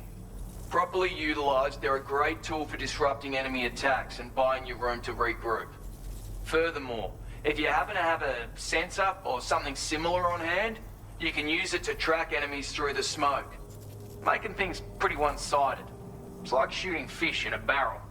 Or, if you're the kind of bloke who'd rather get up close and personal, you can chuck one at their feet, waltz right up to them unseen, turn a firefight into a fist fight. I assure you, once you've learned how to use these little beauties to their full potential, you'll have a heap of new tactics at your disposal. Experiment, see for yourself. It may sound like a bit of a yarn, but my friends and I supported the government's plans to rebuild Australia. To defend ourselves against those who had other ideas, we had no choice but to take up arms. It ended up costing most of us our lives. All because of me. The commander. You've seen what became of them. My mates are the Watchers scattered all over this hill. Mixed in with all the enemies we slaughtered. And for what? Deep down, we were all the same. Blokes who called this land our home. Was it worth all the struggle?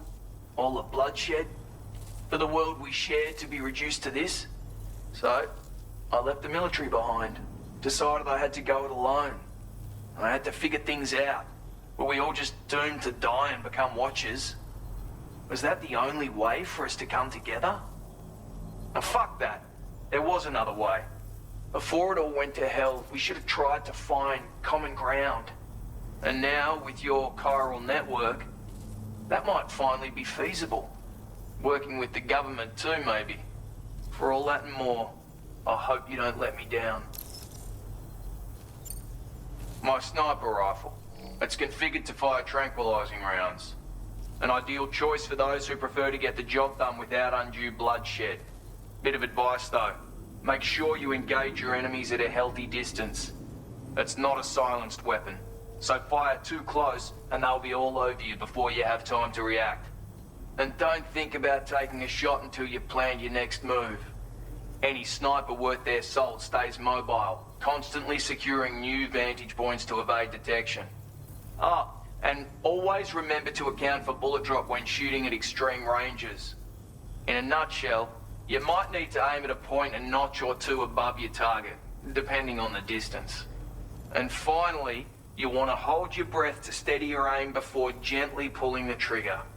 Having left that life behind, I've no need for guns any longer, but that doesn't mean they can't be of use to you. Righto, Sam.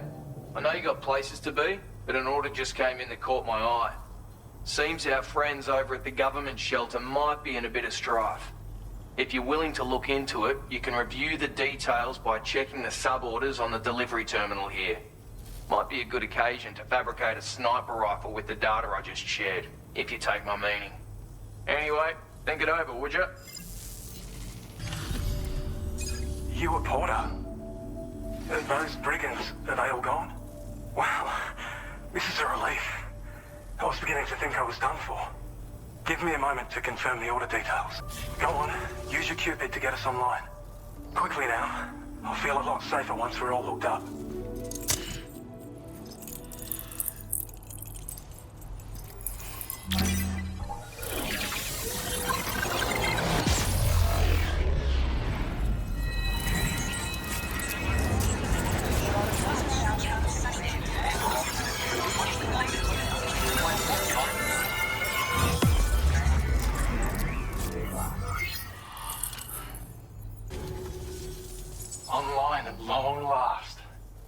This ought to do wonders for our ability to monitor chiralium levels by the plate gate, as well as keep an eye on the tar currents. More accurate data will definitely make travel safer for you and your friends aboard the DHV Magellan, too.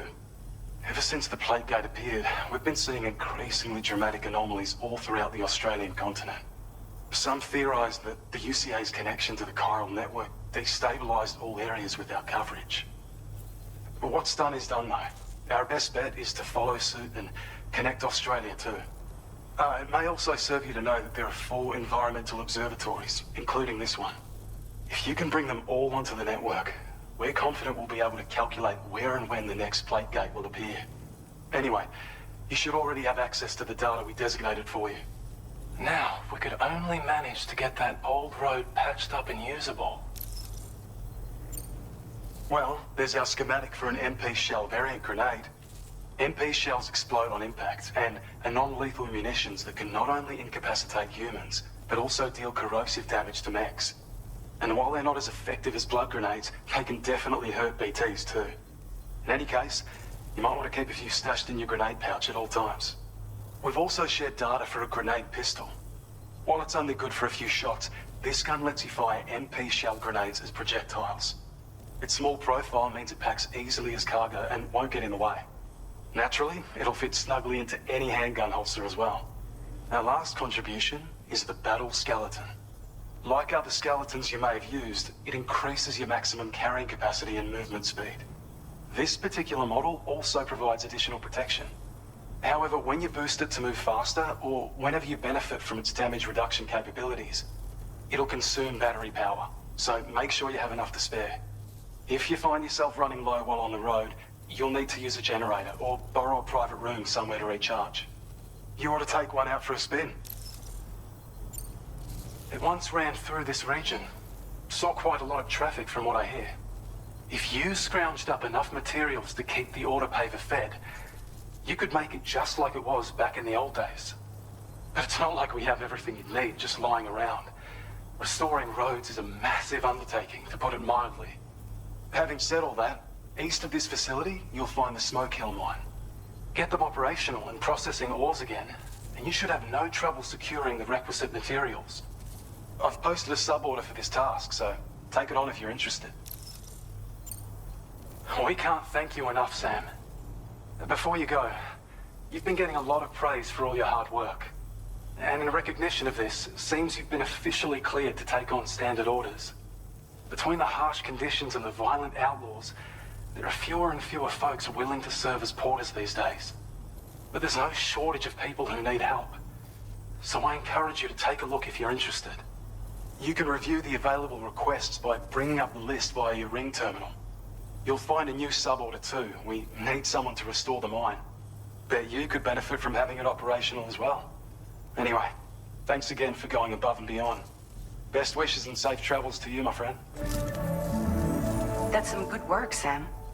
The DHV Magellan's parked not too far from your position. You'll be able to pick up your next order on the ship. But before that, you should head back to your room and rest up. I imagine you're both pretty tired. You and Omen.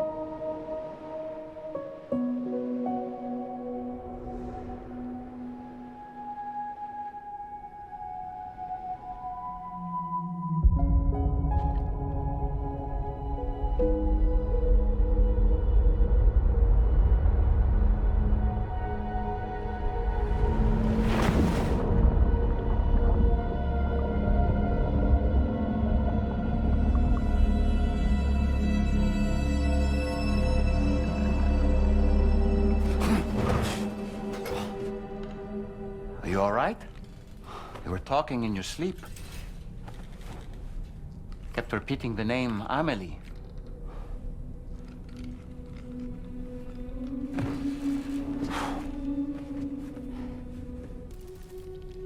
So, The files say you worked with Amelie to connect everyone in the UCA to the chiral network. But that despite your best efforts, an extinction event known as the Last Stranding seemed destined to kill us all. Until Amelie found a way to put a stop to it. She single-handedly sealed off the extinction entity's beach, preventing countless BTs from invading our world, and in doing so, saved humanity. But why am I telling you this? You were there to witness it all with your own 2 eyes. And you, of all people, must know that humanity can never truly escape extinction. The ultimate goal of Drawbridge's mission is to overcome the Death Stranding. If we succeed, we will be fulfilling Amelie's dying wish. At least that's how I see it.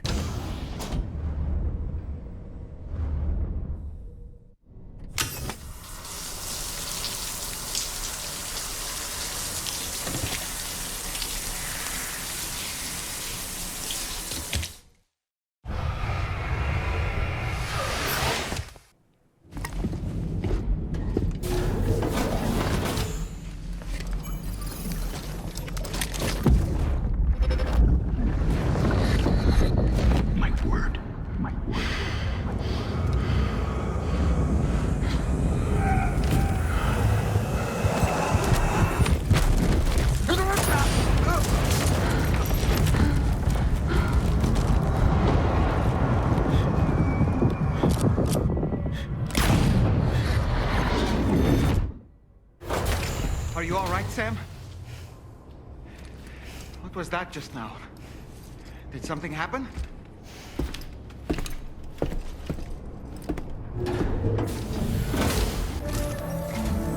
Sam, about the next site we wanted you to bring online with the Cupid. It seems we have a little problem. The tar currents nearby have grown unstable. Under these conditions, it's unlikely we'll be able to establish a chiral network connection. Our scans have identified a potential cause. An unknown device located within a brigand outpost to the north of West Fort Knott. It's hardly an elegant solution, but we need you to destroy it. When you're ready, take on this main order to proceed. The client in this case is the musician. I can't wait to hear what he has to share with the network. Don't let us down, Sam.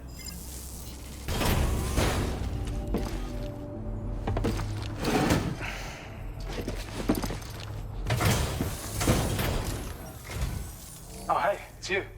Always looking out for us.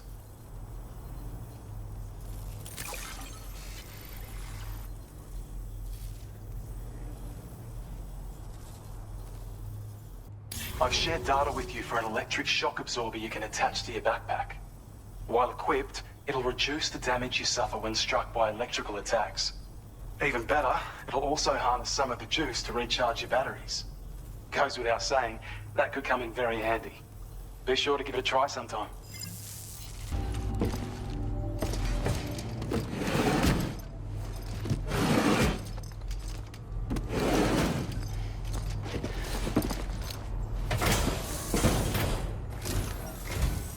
Hold on. You're with Drawbridge, am I right? Hope the brigands weren't too much trouble. Though you look okay. Glad you can make it.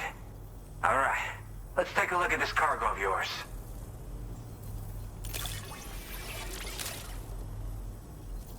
I've been waiting a long time for this. Okay, use your Cupid to hook me up.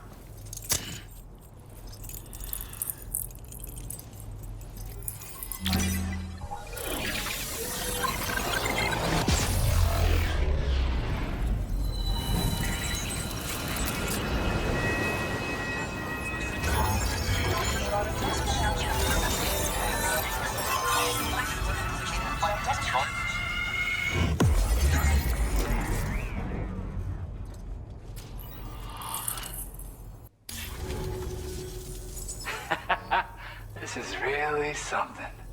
I'm part of the chiral network, which means everyone can finally listen to my songs. Then with the music player, you'll be able to set the mood for your adventures. And just like that, the world's gotten so much bigger. Yeah, looks like my weapon data has been shared with everyone too. So about the recording you brought me. It almost sounds like a whale song. But there's something off about it.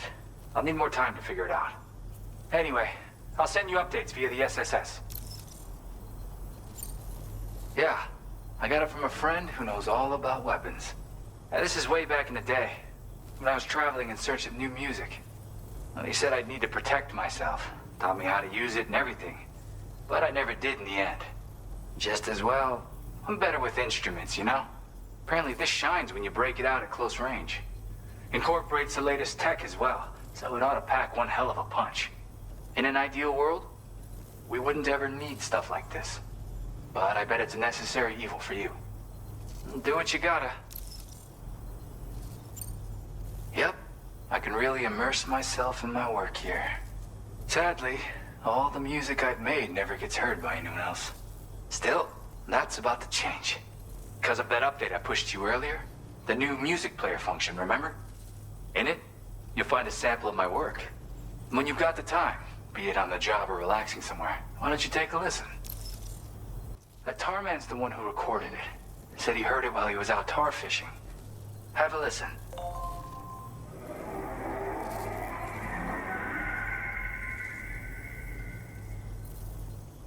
Call me crazy, but we might be dealing with something like a whale.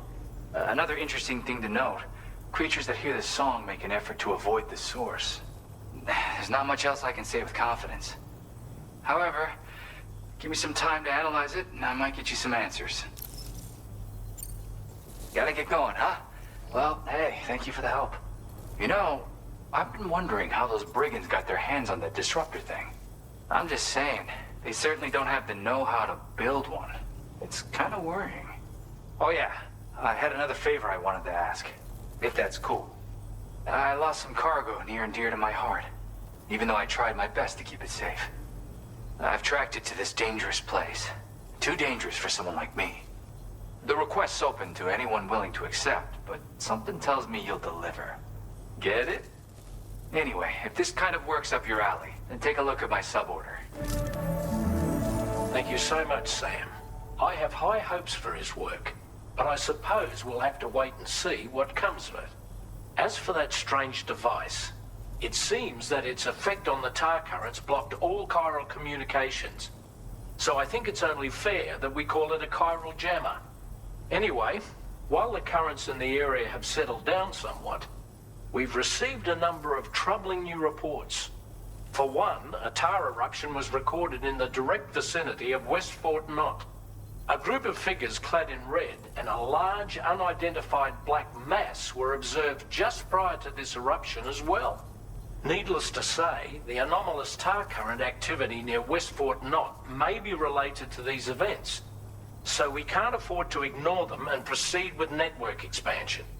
We've got no choice but to investigate and address any cause that may be present on site. The corresponding main order has been added to this delivery terminal. I've got a feeling a difficult fight might be ahead of you, Sam. I strongly advise you to prepare accordingly.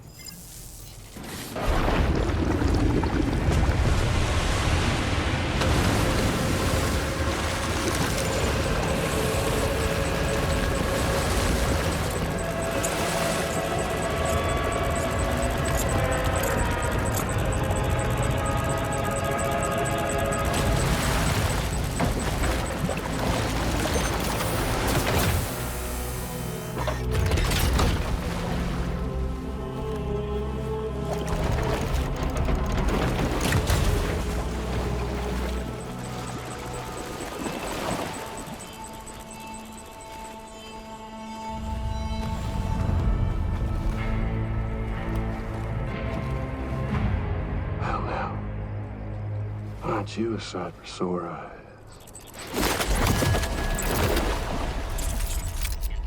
Been a long time, Sam. Fuck, how you still alive? Oh, no, I'm just a ghost. Come to take my revenge on you and that bitch Fragile. All the way from the other side. Of course, there's no point in trying to kill you when you won't stay dead. But there are plenty of other ways to make you suffer.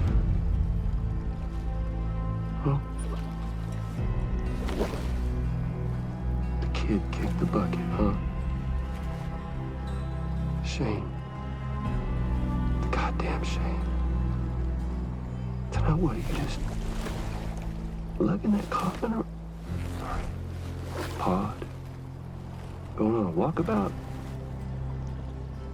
Well, that's touching. Even if you don't know a goddamn thing about Lou. What are you saying? Huh? Maybe I can't kill you, you won't die, but you can lose everything you love. And torture yourself for the rest of time, knowing that death will never come for you. So you go on your little walkabout. Go wherever you want, but I will be damned if I let you link up this continent. Not because extinction's my creed, though, no. No, I want to build a world where fear and violence are king. And who do you think will come out on top, Sam? You? With your hippy-dippy network? Or me? With my more rough and tumble methods? I can't wait to find out. Just a good old-fashioned boss fight.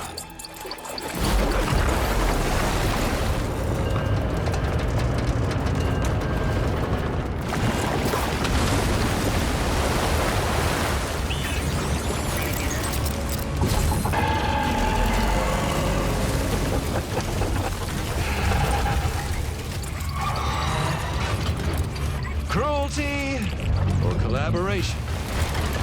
The eternal choice. Let's put him to the test.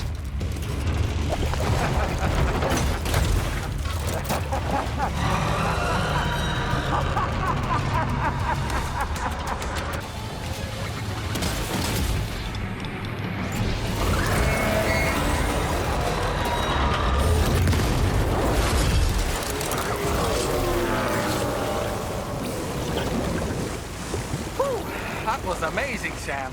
Great work. Your name is Sam, isn't it? We owe you one. What in the hell was that thing anyway? It looked like a machine, but none I've ever seen before. Right. We need to assess the situation.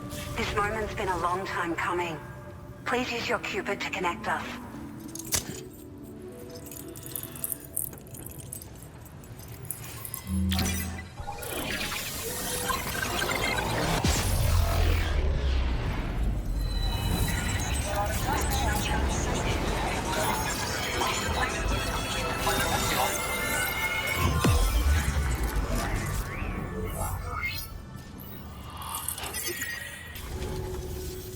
Great.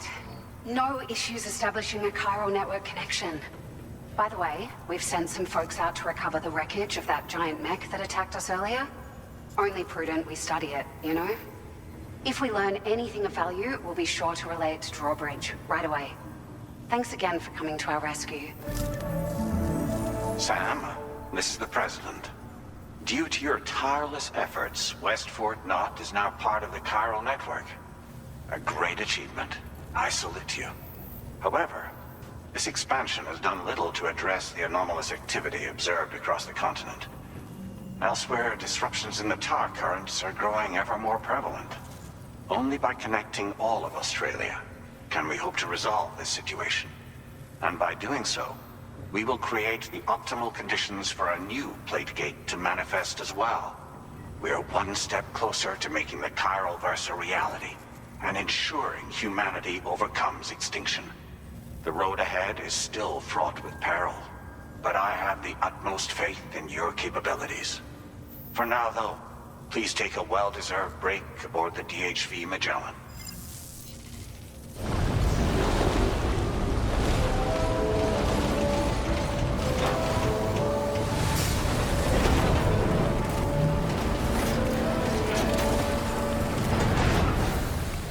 You know, I've been thinking about what happened to Lou.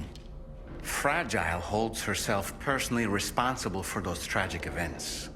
If Higgs was indeed behind the attack, then I can understand why she feels that way. Why she blames herself for setting everything in motion. But she's resolved not to let any of it show. To bottle it up and put on a brave face. She didn't used to smoke before, did she? I suspect it's a form of self-punishment she's adopted. Vengeance gives rise to a cycle of violence, and Higgs wouldn't have it any other way. But she's committed to helping you complete this journey, together with Lou, to get you back on your feet.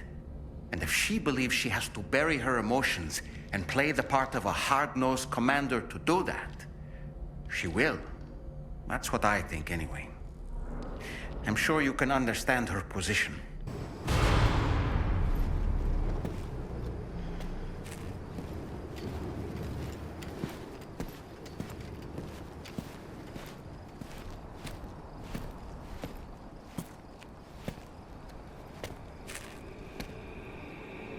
Was it really Higgs?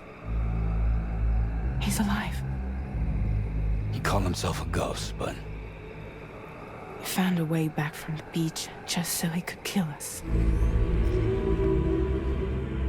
It was definitely his voice I heard. I didn't get a good look at his face, but yeah. He said he came back to get revenge on you and me. Screwing with our plans to link up Australia was just another way to do that. They were all in red. Just like the ones at your place. That could have been him too. You think that was Higgs? Did you see him hurt Lou? I'm not sure. Fragile, I need you to remember. I only caught a glimpse. But they were all wearing red.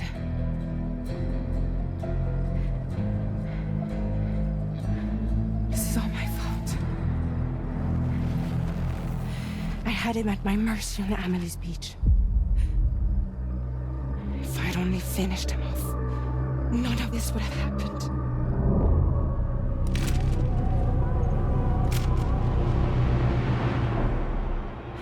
No. You can't blame yourself.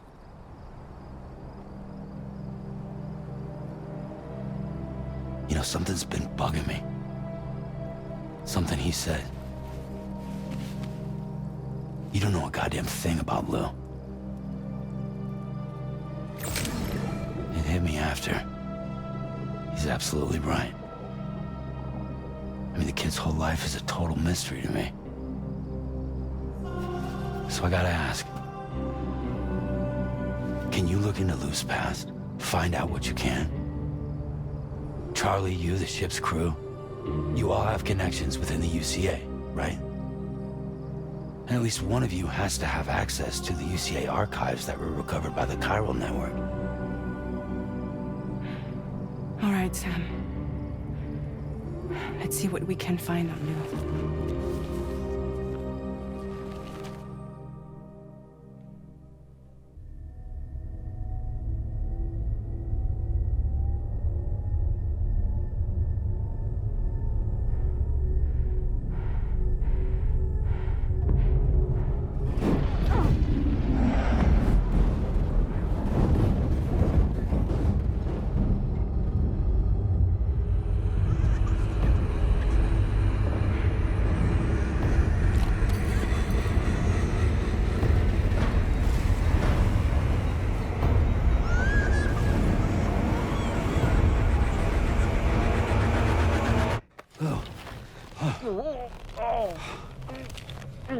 Really, Sam? There's such a thing as too tight.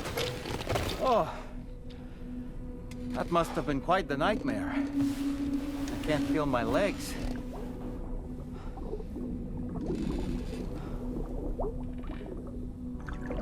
Lou.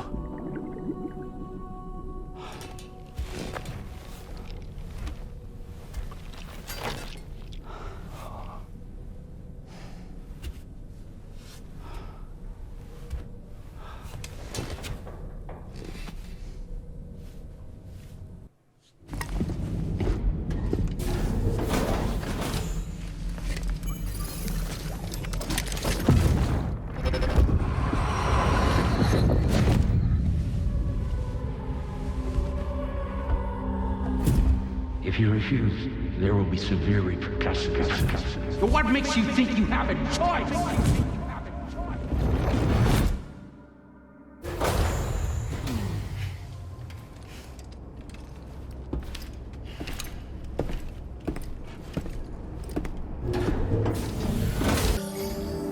So you know, Sam, Fragile is currently looking into Lou. Meanwhile, Tarman is conducting a separate investigation into the giant mech that attacked you earlier. For now, we would like you to focus on extending the network. That is a task only you can handle. As the network grows in size, we will have much more information at our disposal to further our efforts. That said, you won't be able to proceed until the situation at West Fort Knott has been resolved. It appears that they're in dire need of additional supplies, to the point that they don't even have enough to prepare cargo for your next destination. This next order is intended to alleviate the situation. You're to restore the mine north of F1 and its monorail station to working order and link up West Fort Knott. After which, you'll deliver a large quantity of excavated materials from the mine to the settlement by rail. As this is a somewhat complicated order, I'll brief you on the details as you review the map. Anyway, I'd appreciate it if you could make this main order your top priority.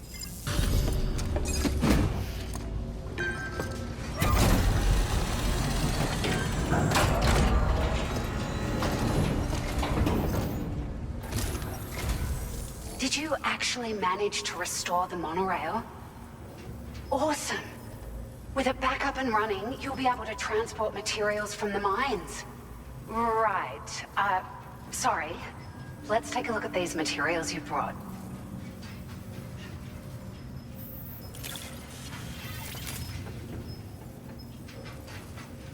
Oh, here's a little something extra as thanks. I got them just for you. Figured they'd suit your style. They sure weren't easy to come by. A real collector's item, I hear.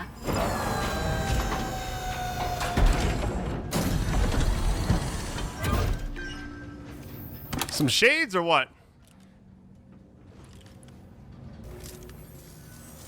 We really appreciate your help. At the risk of stating the obvious, it's going to take an awful lot of resources to restore the other roads and monorails to working order. But at least with this monorail operational, you can bring us large shipments of materials with relatively minimal effort. That's going to go a long way towards getting other sections up and running again. We can fabricate pickup off-roaders now, by the way. I'm pretty fond of them myself. It's a large four-wheel drive vehicle, boasts significant cargo carrying capacity for the hard-working porter. The driver's seat is in an elevated position and exposed by design. This allows the driver to survey their surroundings more easily and engage enemies with small arms if necessary. You can customize it quite a bit too, attach all kinds of different parts as you like. That said, a lot of parts are still in development, but you'll receive their data as soon as it's ready. The schematics for this vehicle have already been shared with everyone on the Chiral network, which means that we can look forward to other people drafting even more new parts. Sure, the monorail network was extensive and once stretched across a good chunk of Australia's coastline. But repeated exposure to timefall has seen it degrade significantly. And with the constant threat of BTs and armed groups, it's not been possible to repair the damage. If you happen to come across a track layer, be sure to feed it any materials you can spare. Even a small contribution will make a difference. Anyway, just something to think about. We're so grateful for the assistance, Sam. You've been a ray of sunshine on a cloudy day. You managed to save the day, Sam. The people here now have more than enough supplies for their needs. They should be able to prepare cargo for the next delivery too. But first, I have some information to share with you. About Lou. Return to the DHV Magellan so we can talk.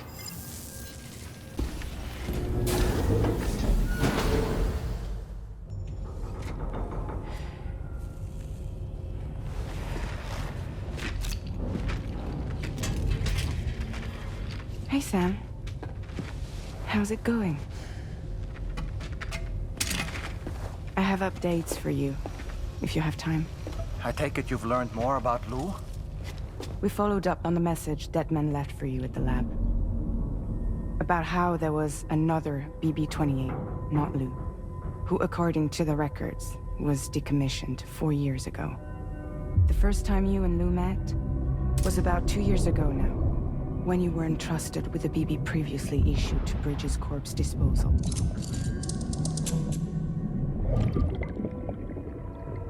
And together, the two of you made it all the way across North America. Deadman and everyone else at Bridges, they all called Lou BB-28. Right. Because that was Lou's serial number. You see, we found the records for the BB storage facility. By cross-referencing the data, we confirmed that after BB-28 was decommissioned 4 years ago, Lou was assigned the same designation and placed into storage. So what you're telling me is that instead of getting a new serial number, Lou inherited an old one? As for Lou's mother, following the C-section, it seems she passed away. And that, pretty much, is the extent of our recent discoveries. Without a still mother to provide support, it makes sense that Lou was kept in reserve. But we still have no idea who approved the serial number reassignment, much less why they did it. Higgs said there were things I didn't know. Maybe this is what he was talking about. I think it could be.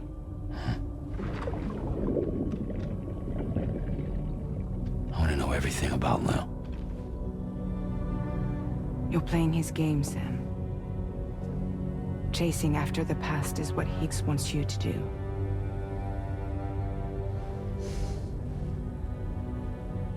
I need to know where Lou came from. I have to know. If you're sure, Sam, I'll keep digging. In the meantime, you should get plenty of rest before your next mission.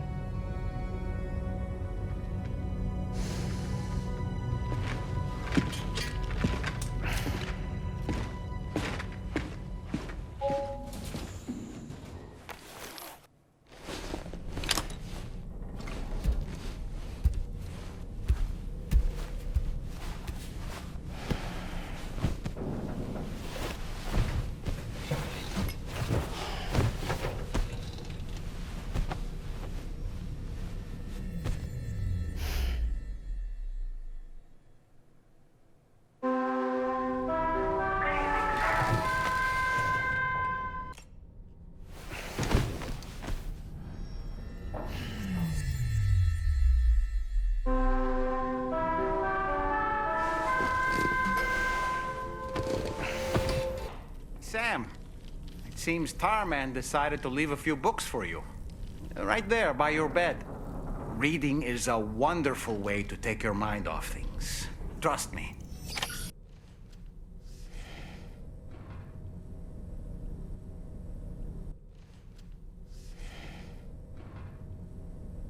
That's Tarman's son. He must have placed a photograph in here for safekeeping. This is an important memento.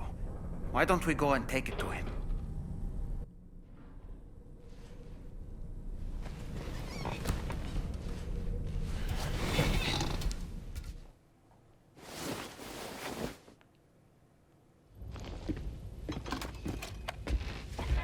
I found this picture in your book. Is this your son?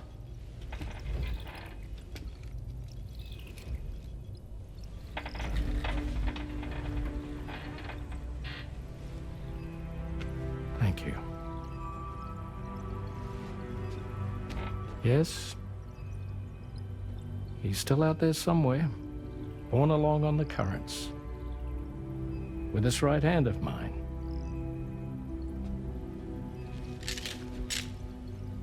It's due to my connection with said missing piece that I can read the movements of the tar.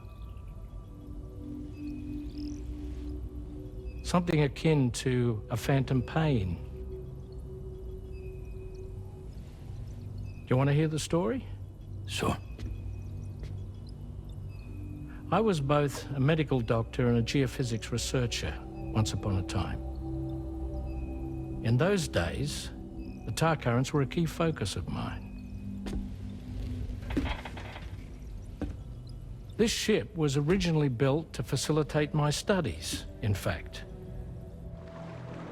The deep tar hunting vessel Magellan, we named it.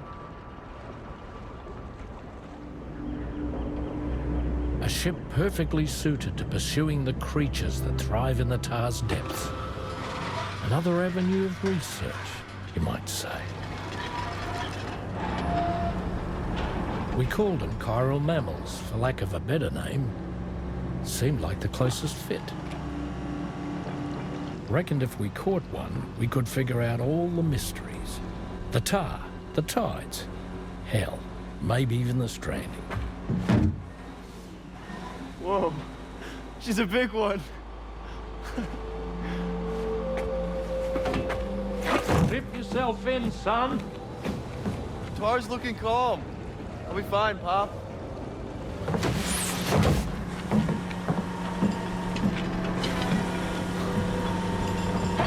You seeing this?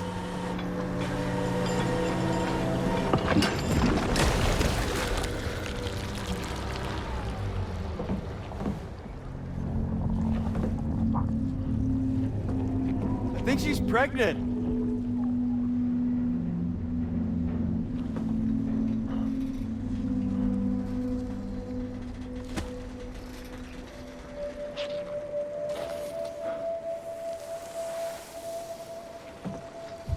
Hey, Pop. This is weird.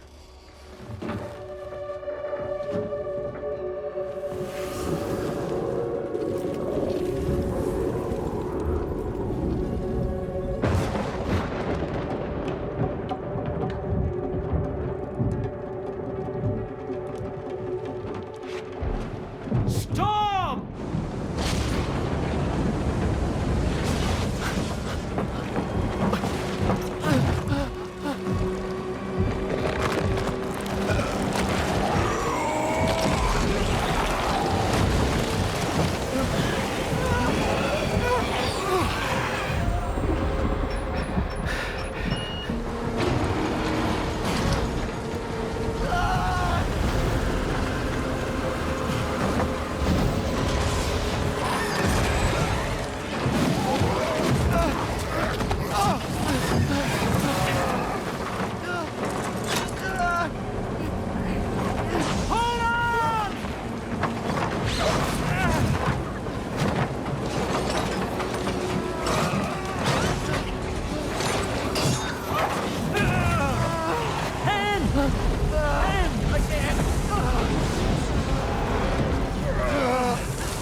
And just like that, the tar took my boy, and my hand along with him.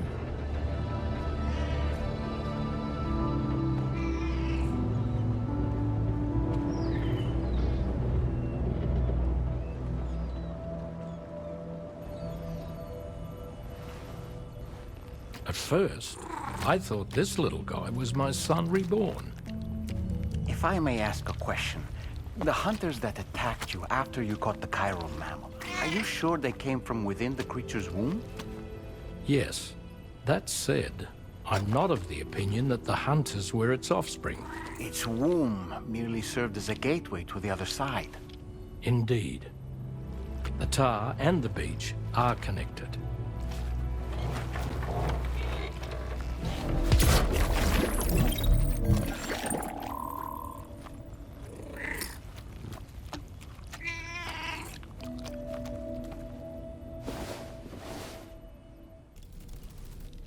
I've known Tarman for quite a while now, but that was the first time I've heard him speak about his son in that fashion.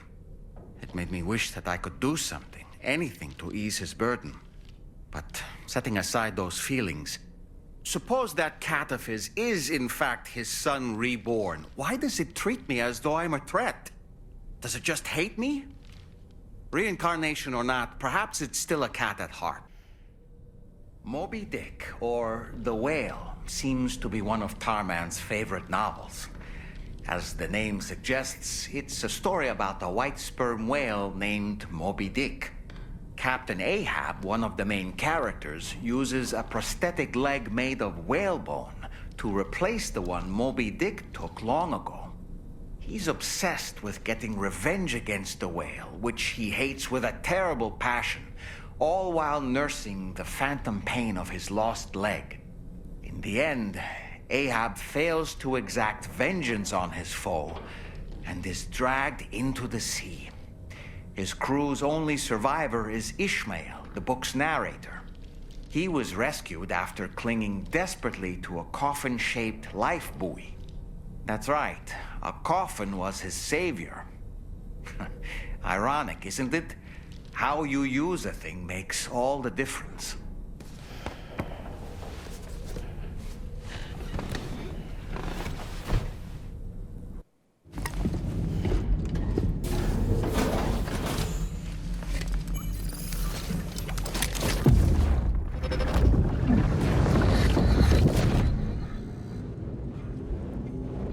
The extraction was successful.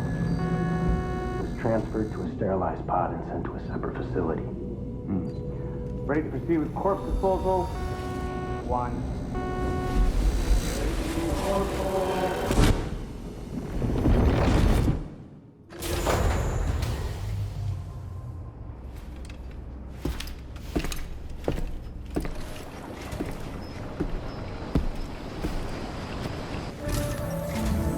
Sam, your next destination is the Northern Environmental Observatory.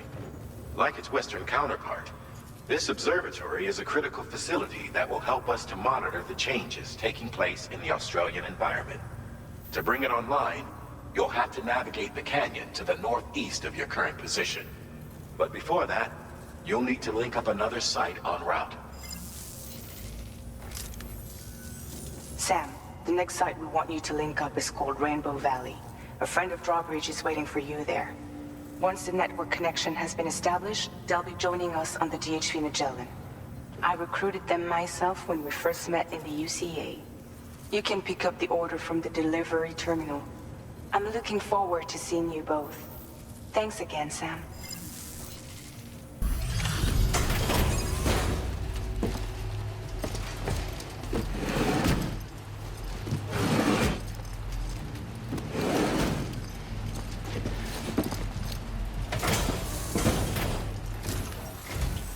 Hold on a minute.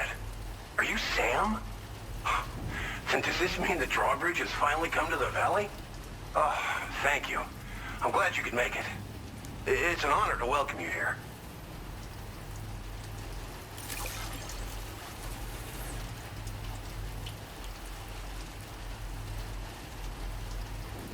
The next step involves the Cupid, yeah? Okay then, let's do this.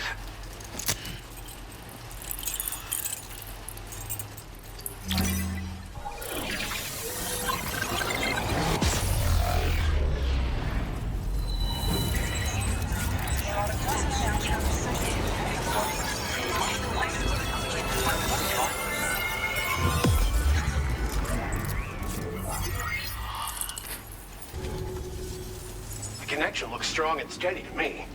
That cargo you brought along is going to make a world of difference, too. It'll allow us to proceed with our terraforming initiative.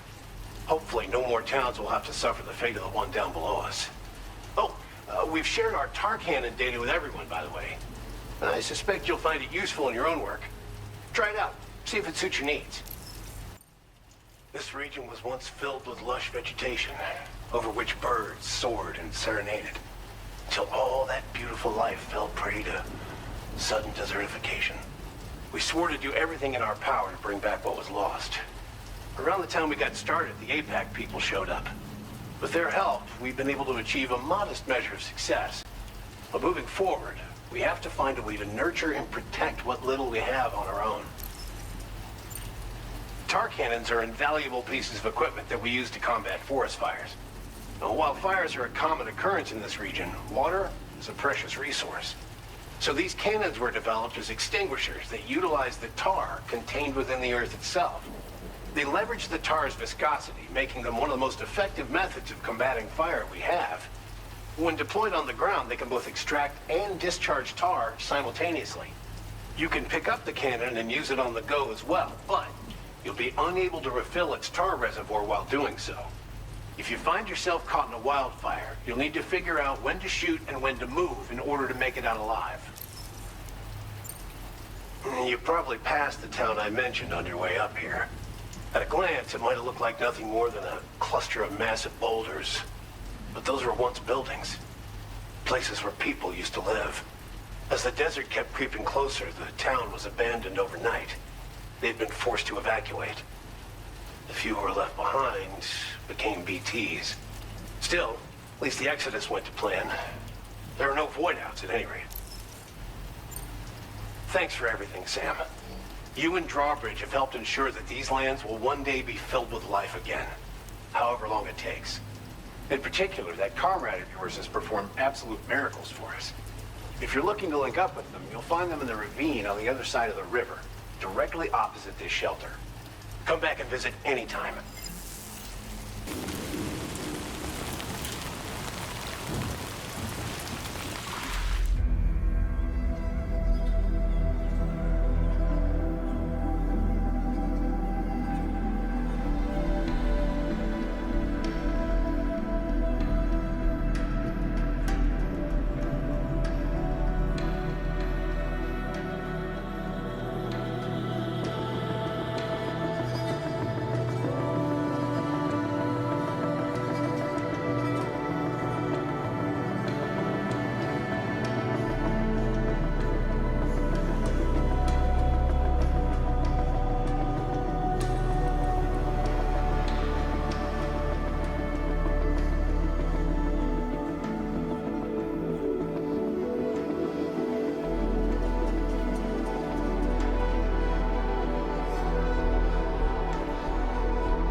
Thanks for coming, Sam. I'm sorry about just now. I didn't know who you were at first. You're the picture of health, Rainey. You too, little man. You got some kind of a trick for dealing with timefall? Rainey, it's been too long. Fragile. Can't wait to see you again.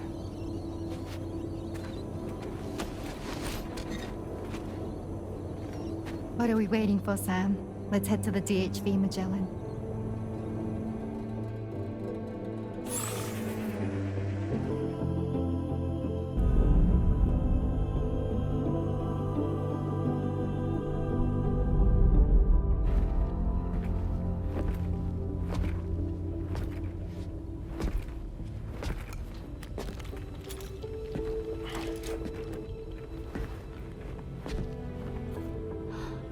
Fragile. Hi. Hi.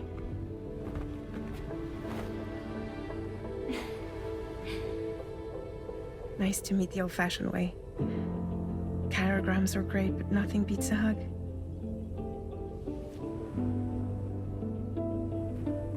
Well, I'm sure you already know. This is Rainey. She's a good friend of the cause. It really is a pleasure to meet you, Sam. Nice to meet you too. Glad to see you in good health.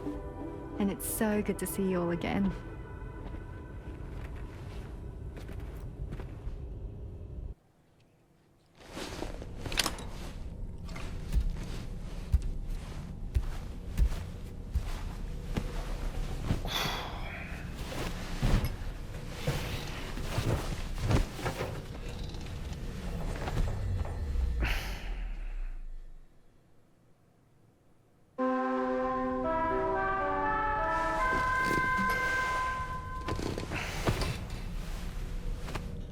I was glad to see Rainey in such high spirits. She's grown so bright and energetic, almost unrecognizable from our first meeting. A pity that her child shows no similar signs of development. The Pequod is the ship in which Ahab pursues Moby Dick on his quest for vengeance. His crew includes Dutchmen, Frenchmen, Spaniards, Portuguese, Icelanders, as well as shipmates from China and India. Countless other people of myriad origins, too. It is arguably symbolic of the multiracial United States. A gathering of souls that transcends ethnic and national divisions, united in pursuit of a singular goal. I can't help but be reminded of Kojima Productions. Wait, judging by your reaction, you've never heard of Kojima Productions? Sam, you can't be serious.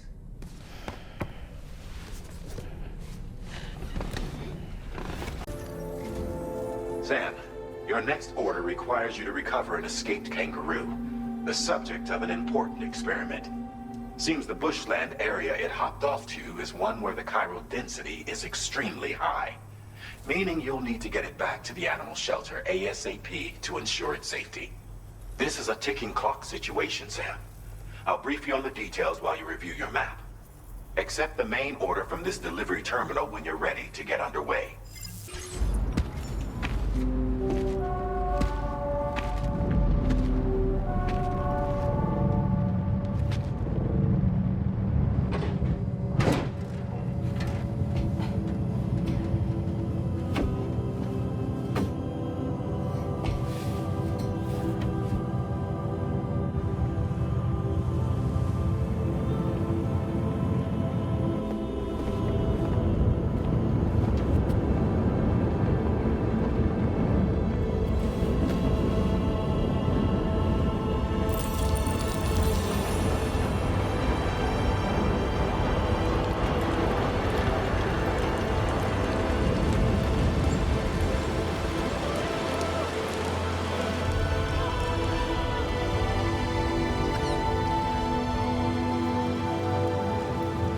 Thank you, Sam.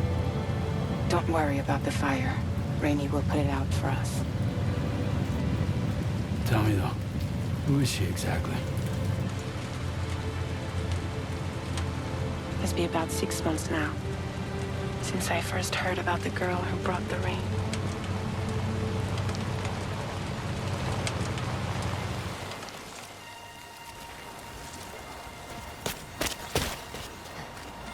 Whenever I stepped outside, the timefall came. There was nothing that I could do to make it stop.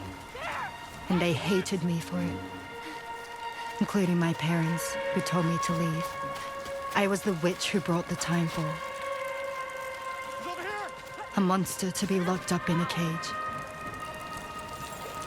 A few even tried to burn me alive. The most dedicated witch hunters.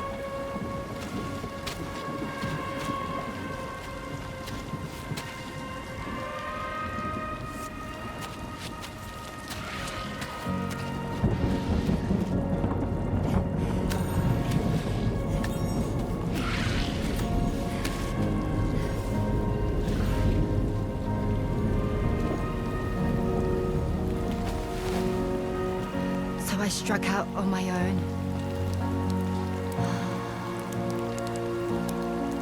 I was alone for so long.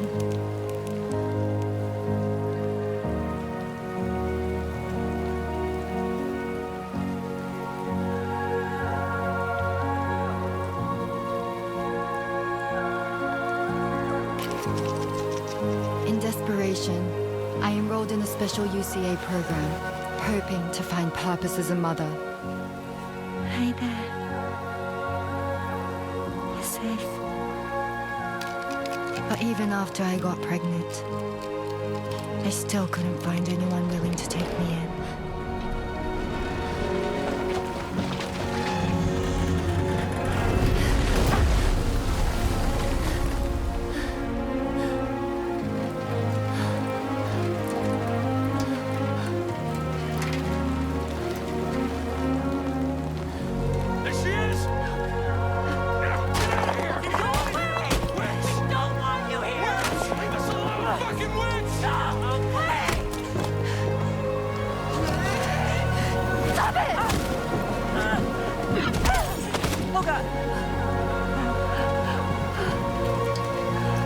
I'm sorry. No. We need to leave right now. Please. God, get out of here!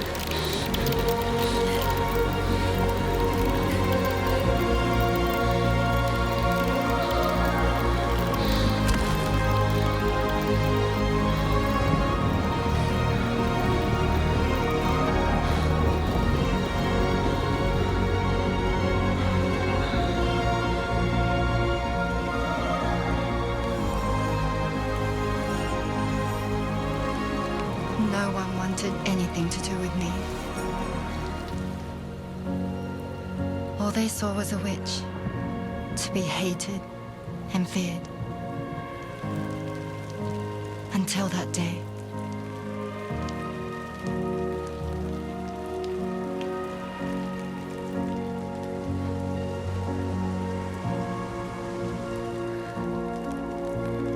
I'm so sorry. Hey there. You're Rainey, aren't you? Who's asking? Someone who's been looking for you. For you and your power. You want my power? Why? You're a pharmacon. Medicine that can harm, poison that can heal. It's all in how you use it. Want to come work for me?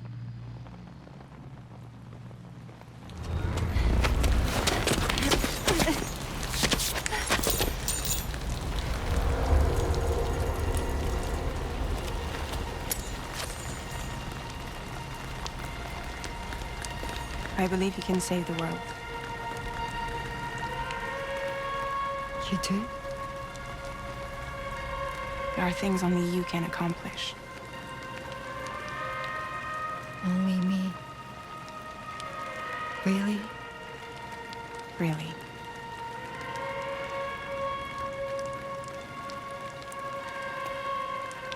My name's Fragile. And I'm happy we could finally meet.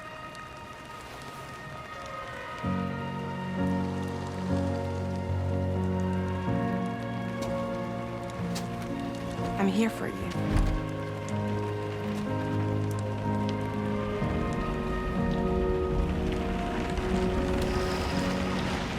Both of you. I'll be your umbrella. And together we'll show the world the hope in your reign.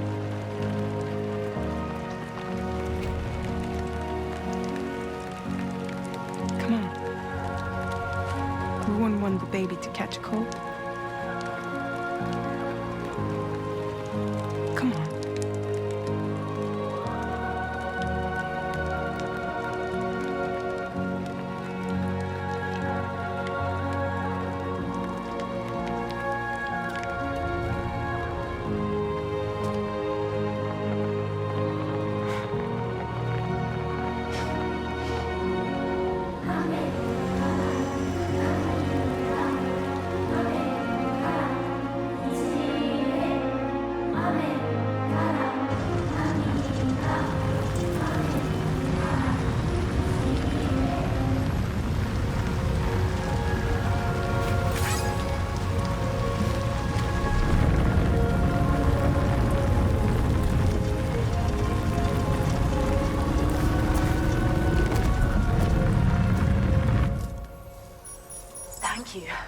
That was quite the display. Drawbridge is even more amazing than we'd heard. Thanks to everything you've done for us, the animals are unharmed and the facilities are holding up just fine. It's a wonderful relief. Anyway, I'll check your orders now. The kangaroo you rescued seems to be all right, thank goodness. Oh, she's so very special to us, and we're relieved to have her back in one piece. Once she's had a bit more time to recuperate, we'll move her to the reserve next door where you can visit anytime you like. By the way, we've uploaded our decoy hologrenade data to the network. You can trigger it remotely once thrown, creating a distraction that'll lure enemies away. It might just save your life if you run afoul of any troublemakers. Well, we first found her in an area with high concentrations of chiralium. How wild animals are affected by prolonged exposure is something we still don't understand completely. But it's thought this may be a key factor in how chiral creatures come into existence. So, you can see why our wee girl would be an invaluable research subject. It's where we look after the animals in our care. The vegetation around here didn't die out like elsewhere, and we still have a reliable water supply. After we screen each animal in our underground facilities, we release them into the reserve and monitor their health over time. When that kangaroo you rescued is strong enough, we'll move her up top where she'll be able to stretch her legs. That being said, changes in the environment can have a profound impact on many species, causing never-before-seen creatures to appear, throwing the ecosystem into chaos. Which is why we strive to preserve native animals here for future generations. Cheers, Sam. You really helped us out. At this rate, we're poised to lose so many native species that predate the Death Stranding. And once they're gone, there's no getting them back. Between the bushfires caused by chiral cinders and animals behaving strangely and getting hurt, it's been pretty bad. But I've heard that these environmental anomalies might be resolved once and for all when Australia is fully linked up. So I've got high expectations for you and your friends. Speaking of which, how would you feel about assisting us with our preservation efforts? It'd be a simple matter of capturing any wild animals you see out on their own and bringing them to us. Even a few would make a real difference. Give it some thought, eh? Well done, Sam. Return to the DHV Magellan and report to the bridge. I'd like to tell you a little bit more about Rainey and her talents.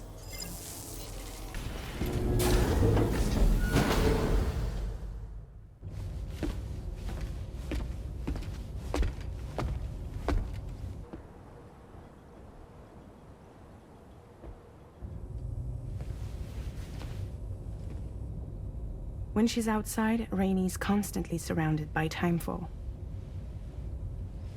But within a 1.5-meter radius of her body, a different kind of precipitation is observed. We call it core fall. Anything it touches is restored to an earlier state. In other words, it has the power to heal and repair. to counteract Timefall's effects. Sadly, people only see the Timefall, and not the remarkable woman standing in the eye of the storm. Still no signs of growth? I should be due any day now. If things were normal, that is. But the baby's still stuck at 7 months. She has still baby syndrome. Have you ever heard of it? I met a few preppers in Mexico that had something like that. They're not isolated cases. It seems to be happening everywhere. Though who knows if it's a syndrome or a symptom of something else. Simply put, the fetus stops growing at about 7 months. To be clear, it doesn't die, but it no longer moves, as if it's frozen in time. Several treatments, including C-sections, have been attempted. Unfortunately, removal from the womb invariably results in death. And while not all pregnancies are affected, it's yet another contributing factor to the already low birth rate. The Genetic Diversity Conservation Initiative just isn't enough to compensate. You got any idea what's causing it? There's speculation that it's due to an imbalance in the beach itself. I'm sure it's been explained to you before that countless individual beaches exist, a multiverse of beaches, so to speak, and that they are all governed by an upper beach on a higher plane. Expansion of the chiral network to cover the whole UCA may have inadvertently disrupted the link to that beach. Or so they think. BB units were also 7-month-old fetuses. So it's not hard to believe that the beach might very well influence the unborn. While I can offer you no concrete answer, I can state that the plan to extend the chiral network into the Australian continent, to take it worldwide, is also intended to help restore balance to the aforementioned upper beach. And in doing so, it is possible that we may resolve the issue of still baby syndrome.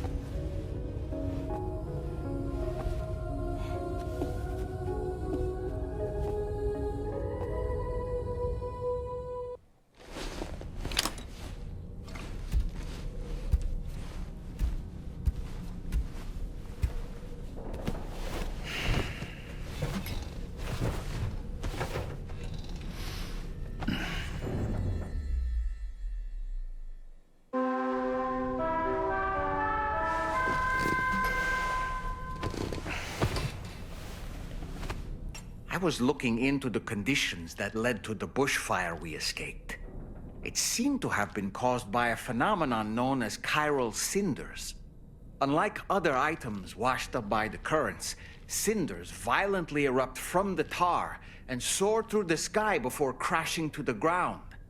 This phenomenon has been observed across the continent and has led to an increase in bushfires. It's one more potential threat to keep an eye out for.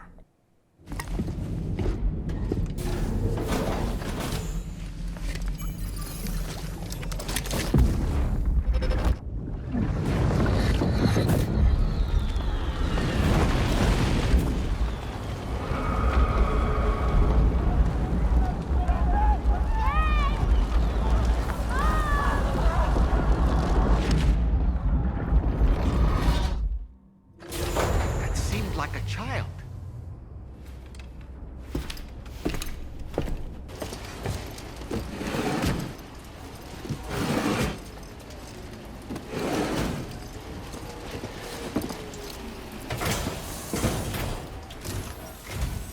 Wait, are you Sam? Then does that mean you carried this hefty delivery all the way from West Fort Knott? Way to make an entrance. We welcome you with open arms. Now let's get this cargo of yours processed. All right. Can you connect your Cupid to our facility?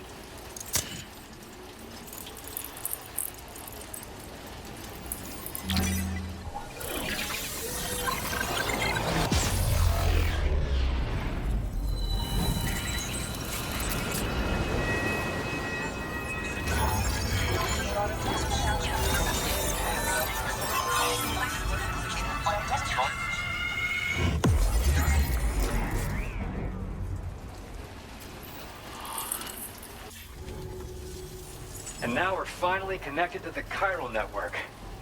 This should make our job so much easier. And to make your job easier, I've gone ahead and shared data for a suit I think you'll love. Oh, right. I also wanted to give you this as thanks.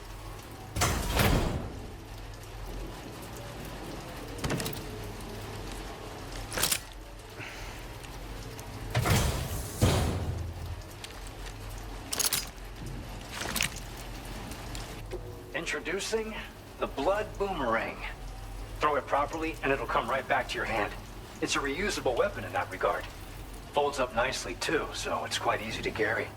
You'll find it's especially effective against BTs, so give it a try against the next one you meet. With the aid of your network, we should also be able to develop stronger measures to defend against belligerents, which we need since the brigands out west have rapidly improved their arsenal in recent days. Honestly, you couldn't have gotten here at a better time. Thanks be to you, we'll finally be able to focus on our research. As the chiral network has expanded, we're seeing more and more anomalies outside of the bounds of its coverage. This has led the brigands to conclude that the network itself is responsible for the worsening state of the world, which is why they're opposed to its expansion. But it's not like we can sit back and do nothing. If we don't try to improve things, humanity's doomed to go extinct. After I moved to Australia, the locals learned me all the ins and outs of the boomerang. I then designed a new type that's effective against BTs as well. You infuse it with Doom's blood before throwing it. The bigger the charge, the greater the potency. Naturally, most people would have to rely on blood bags sourced from donors, but since you have Doom's, you can also use your own blood on the spot. Unlike traditional firearms, it hardly makes noise. If your enemies don't actually see you throw it, they'll have a hard time finding you. That said, don't expect it to do too much damage to humans. Not unless you manage to hit them in just the right spot, at least. At this observatory, we focus on monitoring the behavior of tar currents. There's a patch of BT territory due north of here, and just beyond it is land that's currently being subsumed by tar. There's no telling when the facility will be lost to the tar as well. So it's important that we contribute to the research and development of countermeasures while we can. Incidents of tar current instability have grown more frequent, but we haven't been able to determine much more than that thus far. Thanks to the chiral network, though, we expect we'll be able to improve our instrument accuracy. One day they started sporting a whole lot more weaponry, including grenade launchers with custom tranquilizing gas rounds. Thing is, the brigands don't have a chiral printer at their base as far as we know. So, where'd they get all the new hardware all of a sudden? Kind of worrying, don't you think? We appreciate the help. Best of luck to you, Sam. The tar currents are acting up again. Guess it's back to work for me. Let's both keep on keeping on. That was excellent work, Sam. Thanks to you, the better part of the Western continent has access to our services. Now it's time for you to head north and continue to expand network coverage. It is imperative that you connect all of Australia, stabilizing the environment and eliminating the remaining anomalies. There will be challenges, of course, but I know you have what it takes to overcome them. I expect more great things from you, in short. Sam, this is Tom here. We believe that we finally determined the location of whatever's thrown the tar currents into chaos. The chiralium levels there are pretty high, though, and BTs are almost certain to be present as well. I hate to ask, but would you mind taking a look for us? It's close to your current position. I've sent you the coordinates. We're counting on you, Sam.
say nirvana?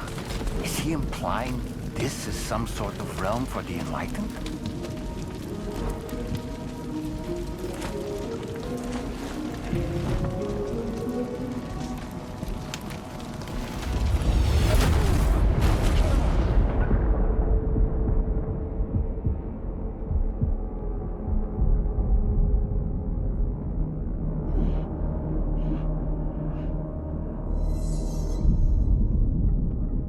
You all right?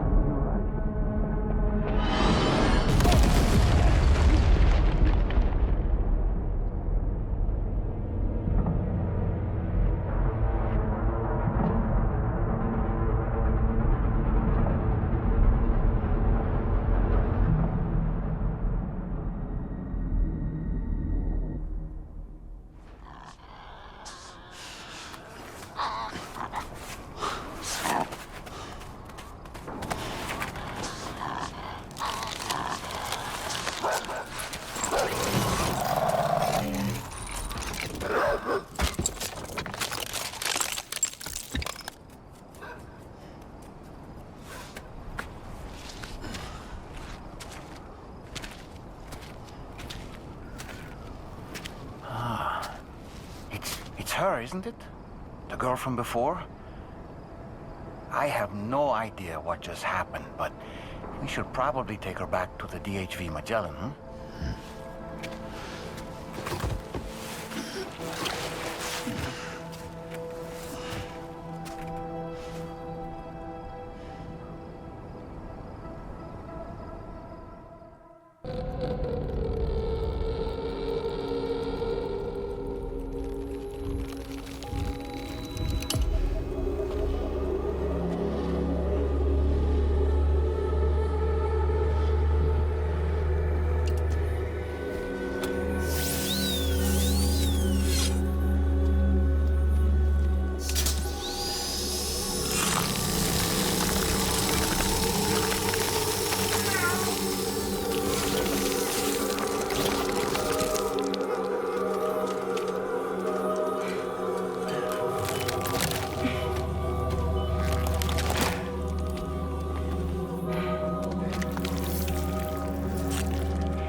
And I'm still not sure what to make of the girl we found in that other place. Why don't we do as Fragile suggested and visit her in the next room? You're okay. Come on. Careful, careful. Come on. Careful. Come down. You got it? Come on.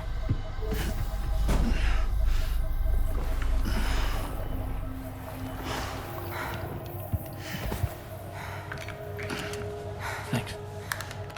This is what happens when she has nightmares, it seems.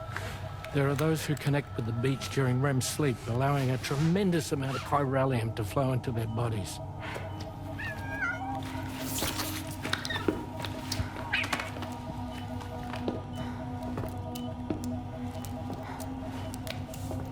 Hey, is your wrist gonna be okay? Yeah. We ran some blood and DNA tests on her. And checked her for signs of injury. As far as we can tell from a medical perspective, her health is in perfect condition. But that doesn't make the chrysaloid shell in which we found her any less troubling. Not to mention the tar-like fluid that came pouring out of it. We're still analyzing both. And there's more. You mean those suckers? Indeed. But that's not what I'd call them. Much closer to a chiral rash, I would say. You know how chiral allergies can sometimes trigger goosebumps? It's like that, except a fair bit worse. The tar-like secretions can accelerate the passage of time on contact, it seems. We suspect she has dooms too. And that when she's levitating, she's experiencing the nightmares common amongst sufferers. That space or realm she left behind to come here. The fellow we saw called it Nirvana, I believe. But to me, it looked like the land of the dead. Even so, she's a living human being. And I believe that she was born in that place. After things settled down, I spoke with her for a little. Or tried to. She was still in shock, which made it harder to communicate. Did she tell you her name? Doesn't seem like she has one. As far as I could tell. So, I named her myself. Tomorrow. Tomorrow, huh?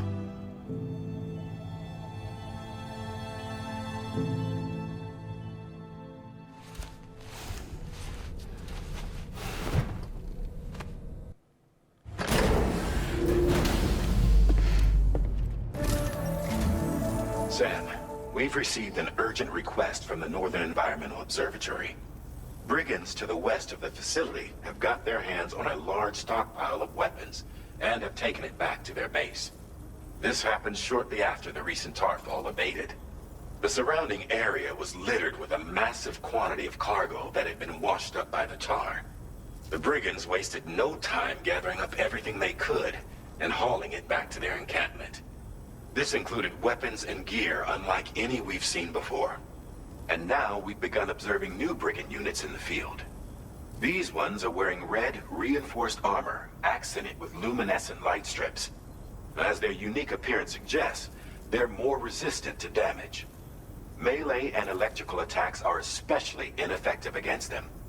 These units have clearly been outfitted for close quarters combat, and their sudden deployment is troubling to say the least. Their presence likely indicates that the brigands are gearing up for a raid of some sort. And if we ignore this development, the brigands could use their new toys to attack the observatory, and there's no telling what might happen then. So we need to seize all of them before they have a chance to do so. Moreover, the latest data from the observatory strongly suggests an explosion of some sort occurred just beneath the Earth's surface not long ago. APAS analyzed the shockwave and has concluded that it is consistent with the type produced by ground-penetrating ordnance. This leads us to believe that the cargo the brigands secured may have included powerful explosive material.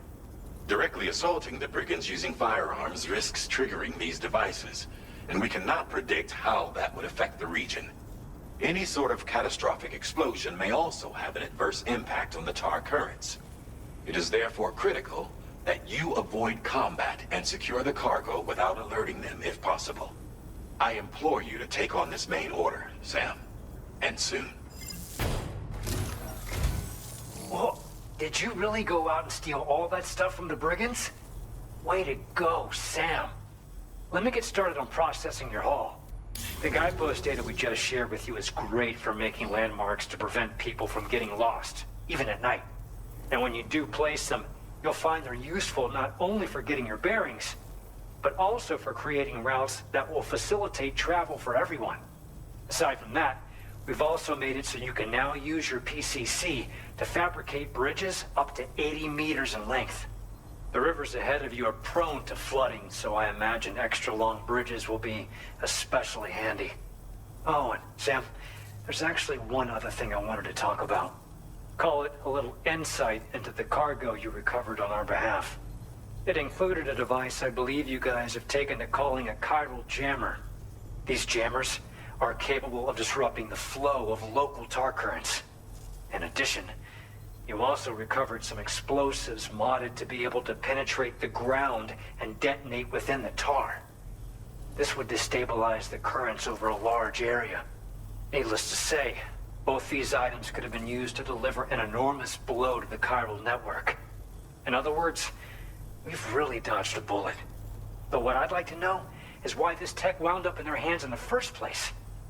Can't chalk it up to pure chance. Honestly, it's almost like those brigands knew in advance that the tar was hiding cargo. We've got to consider the possibility that someone gave them a heads up. Food for thought on the road ahead. Excellent work, Sam. You'll be happy to hear that tomorrow's regained consciousness. Once you're back on board the DHV Magellan, you should see for yourself.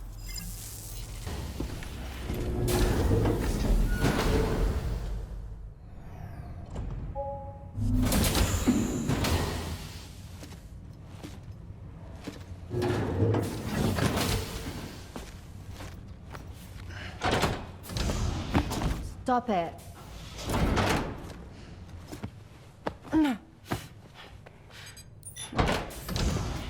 Someone doesn't like shoes?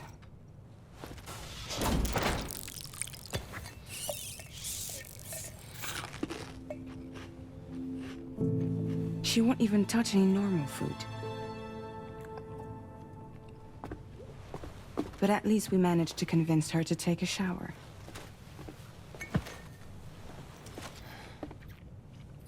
No, tomorrow. We don't do that.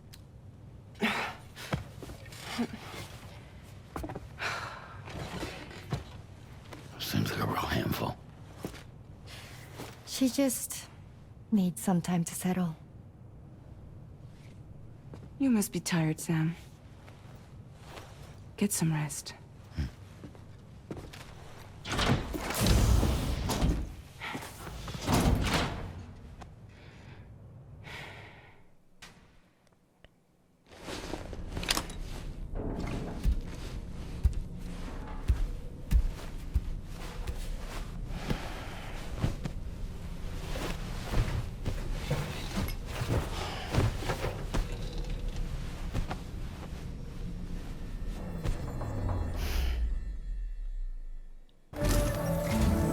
Sam, by linking up the various sites farther to the north, you'll eventually be able to establish a connection to Hartman's facility. In short, it's time to tackle the northern part of the continent. Start by bringing the F2 South Distribution Center into the network. Some of the staff there are former residents of Cape Fort Knott who managed to escape the city before it was swallowed up by the tar. In addition to overseeing distribution operations, they also protect the facility from would-be assailants. Unfortunately, local chiral contamination levels are extremely high, leading to disturbing reports of paranormal phenomena near the facility. The cargo you're tasked with delivering should aid staff in dealing with this issue. Accept the main order from this delivery terminal to proceed.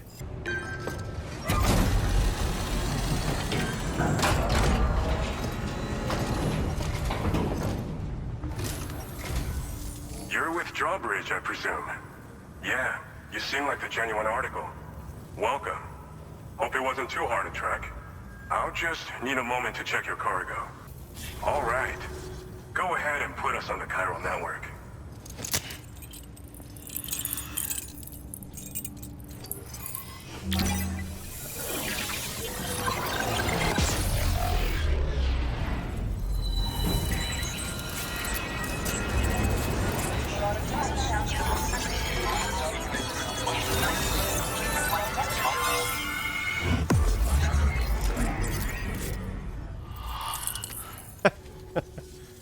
So we've been linked up, at last. There's also the necrobiotes you brought us as well. Feels like we finally turned a corner. For our part, we've shared data for some custom vehicle components, as well as some sturdy combat boots. I'm sure the vehicle parts in particular will come in handy for combat and cargo retrieval. You need all the help you can get, because those armed survivalists waiting for you out east are far more dangerous foes than the brigands. They're a bunch of fools who won't hesitate to kill people, with no shortage of lethal weaponry. Though I'll be damned if I know where they got it. Make sure you're prepared before you head their way. Speaking of which, Those combat boots ought to add some serious power to your kicks. You might want to equip a pair if you intend on getting up close and personal. They're not something just anyone should be messing with. Their affinity with the dead makes them dangerous. But that's also why we can use them to prevent the dead from attacking us. With that kind of power at our disposal, we can put people's minds at ease. Could solve all kinds of problems, I'm sure. Some people have called me that. A while back, we had a situation with this group that went around looting whatever supplies they felt like. And I was the boxing champ who went up against these guys and sent them all packing with nothing but his bare fists. That's the story they tell, but it sure as hell ain't the truth. I didn't charge gallantly into battle and beat the shit out of them. I approached them in peace so we could work it out. I asked why they were stealing from other people, and they said it was because they didn't have the skills to live any other way. So I taught them other ways to survive, trained them a bit. Nothing more than that, really. In the end, all we had to do was talk to each other. They weren't like the other riffraff you find around here. And they're still here. In fact, working in this facility. If anyone around here deserves to be called a hero, it's you, Sam. I mean, you're the one trekking across Australia trying to bring everyone together. Anyway, right now, we're trying to develop equipment tailored to close combat specialists. If we succeed, anyone will be capable of fighting as well as the so-called Golden Fist. Feel free to lend a hand if our project interests you. We've uploaded some schematics for pickup off-roader parts. One of them is a heavy machine gun. It automatically acquires and fires at targets in range. It uses MP bullets for added versatility. It's effective not only against human enemies like armed survivalists, but BTs as well. The other part is a sticky cannon. When mounted, it independently scans for cargo in the vehicle's vicinity and collects it. You'll find it makes rounding up dropped cargo easier than ever. And who wouldn't want that? Pickup off-roaders can be equipped with 2 parts like these simultaneously. So choose whatever's best for the situation at hand. Thanks again. We're glad to have you in our corner. With your support, we'll be able to do so much more for others. Stay strong and keep doing your thing. We're in this fight together. Sam, you're the best. Now get yourself back to the DHV Magellan and take a load off. Just so you know, tomorrow's been doing much better. Pay her a visit when you can, okay?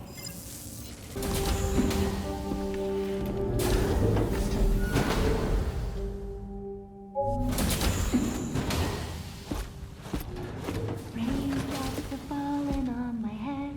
Oh, just a little longer, okay? Raindrops are falling on my head. And just like the guy whose feet are too big for his bed, nothing seems to fit. Those raindrops are falling on my head, they keep falling. You know this song? So I just did me some talking to the sun. And I said I didn't like the way he got things done. Sleeping on the job. Those raindrops are falling on my head, they keep falling. But there's one thing I know. The blues they send to meet me won't defeat me. It won't be long till happiness steps up to greet me. Okay. Raindrops keep falling on my head, but that doesn't mean my eyes will soon be turning red.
Necrobiotes are fascinating, and they seem to have become more commonplace lately as well, ever since you and I were swallowed up by that tarfall, to be specific. This sudden increase in the population should be considered yet another example of an environmental anomaly. If we successfully extend the network across the continent and trigger a plate gate to appear, such anomalies should begin to wane. So you made it out okay. Those tremors were intense, but we're doing fine here. I think West Fort Knott got the worst of it, though. Your cargo has already been prepared. If you could deliver it to West Fort Knott as quickly as you can, that'd be great. We need to support each other at times like these, so pick up the priority order from the delivery terminal right away. I'm counting on you, Sam.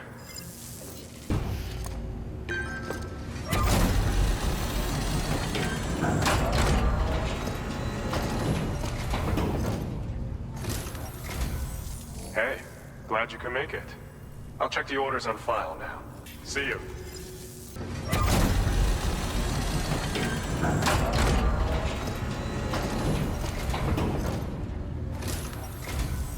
Oh, Sam, I'm so glad to see you again. We just got hit by a massive quake. I was afraid you might have got hurt out there, or worse. Anyway, I'll check your cargo. Thank you so much. We should be able to get our chiral printer in working order now. I've never felt tremors like that before, not even when the tar currents were acting up. It makes me pretty concerned about other folks living nearby. But at least the monorail you patched up seems to be none the worse for wear. Hey, out of curiosity, have you restored any of the other large mines? They'd be a great source of materials if you were ever in need. Are you familiar with the island that lies north of our facility here at West Fort Knott? Well, there's a shelter on that island. The man who lives there only cares about his research and never talks to anyone. But I can't help worrying that he might have been hurt during the tremors. There are a few large mines in the northern part of the continent, not far from where you'll find North Fort Knott. Or where you used to be able to find it, I should say, before it was wiped off the map by a void out. As for the mines, no one knows if they were obliterated too. But if you happen to be headed that way, you might want to see if they're still around. You've been such a big help to us. Rest assured, our staff will see that everyone gets their share of the aid packages you delivered. A lot of people are going to be singing your praises before too long. Best of luck to you with everything. Thanks for all your hard work. Everything there seems to be in order. But one cannot help but wonder what other facilities were affected. Anyway, you can pick up your next order from the F2 South Distribution Center. This one's a rescue mission, Sam. Someone's been taken hostage by the armed survivalists, and we need you to extract them to safety. The survivalists have been known to kill people, so you'll want to take extra care when preparing for this one. Oh, and it seems the tar currents have finally stabilized. So the Deirdre Magellan should be able to travel without issue. Call us if you need us. All right, Sam. Good luck. The man we came to rescue appears to be unconscious. Place him in a protective bag and get him to safety.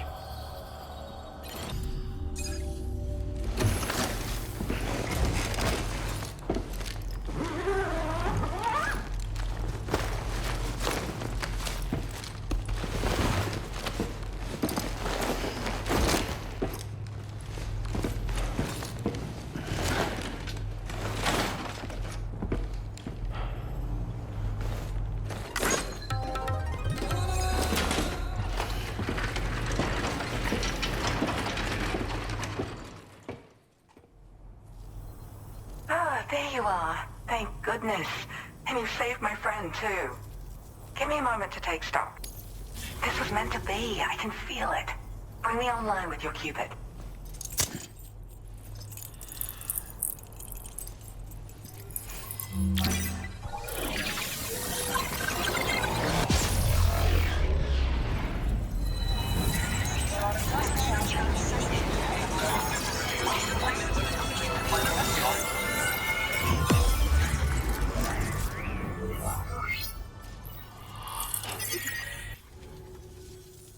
So I'm a part of the chiral network now, am I? You can't even begin to imagine how much this is going to benefit my work. As thanks, I've shared the schematic for a level 2 PCC. I sense you'll need to build all kinds of structures to deal with the obstacles you're going to encounter from here on out. For instance, this more advanced PCC will allow you to fabricate zip lines.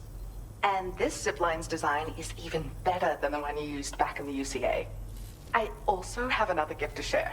A schematic for a boost skeleton. Throw it on and it'll allow you to carry heavy cargo with relative ease. And prepare to be amazed when you give it a boost. You'll run faster than ever and jump even farther too. That's a signature feature. It also has shock absorbers that reduce the damage you take from a big drop. But don't forget that boosting consumes battery power, so make sure you've got enough for when you need to rely on these features. Oh, and in case you're wondering, that friend of mine you rescued is doing well. His condition is stable and he's just catching up on some sleep.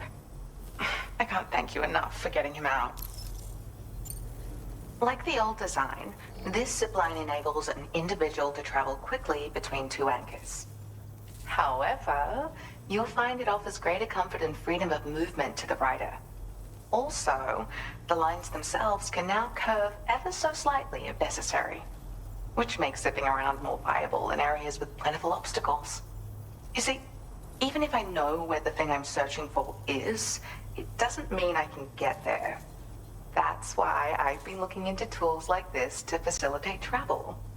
And with any luck, I'll have more solutions like this to share in the near future. He'd gone out to secure an item I'd located. The request came from a drawbridge member, actually, Hartman. He said it was essential for his research into using the beach for jumping. Anyway, I used my gift to ascertain the item's location. We knew that area wasn't safe, but my friend was willing to take the risk regardless. And despite what happened, he still managed to complete the job. I'll admit, he can be a bit reckless, but when he resolves to do something, he always sees it through. I search for underground streams and mineral veins. My gift also allows me to perceive distant objects. So people sometimes ask me to track down lost items for them as well. But I only identify the general location. I leave it to my friend to handle the actual retrieval. There's another request I'd like to send your way, but I'll need a little more time to get everything in order. I'm still in the middle of processing the item my friend recovered before he got captured. So, I hope you don't mind waiting. I hate to inconvenience you, especially since I wouldn't even be able to make this request if you hadn't saved him. Oh, by the way, do you like apples? My friend brought a few back with him. It's just a shame he grabbed them before they'd fully ripened. He's got a bit of an impulsive nature, just his way. But don't worry, they'll be ready to eat soon enough. I'll send them to you then. Thank you again, Sam. I'm glad you were able to get them out safely. That group was more dangerous than your average band of hostiles. Those weapons they were carrying were state-of-the-art. You'll need to keep an eye out for them in the future. Groups like these make me nervous about letting Tomorrow spend time outside, even though she's doing better. When you return to the G3 Magellan, you should see for yourself how much progress she's made. And get some rest. You're long overdue. I'm sure Dahlman's tired too.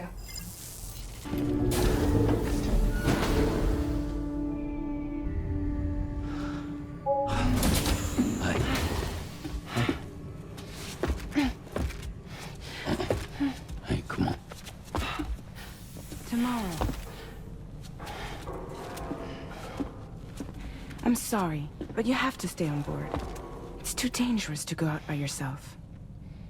And you'll have to put on your shoes.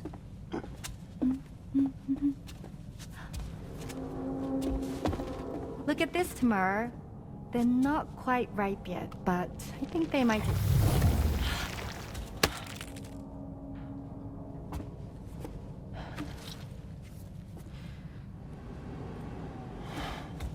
It's okay, Tamara, really.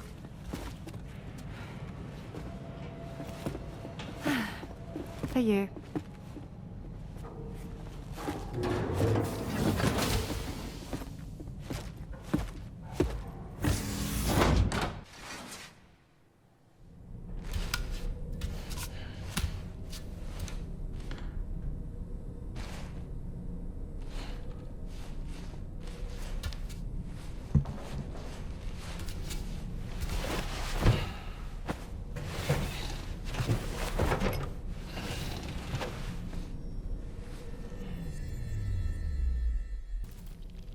That friend of the dowser we rescued was a very brave man, don't you think?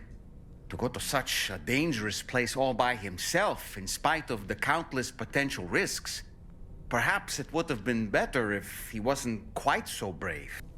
The armed survivalists don't seem concerned in the least about causing people's deaths. It's unconscionable, terrifying too. Man, the thought alone's enough to make me feel sick.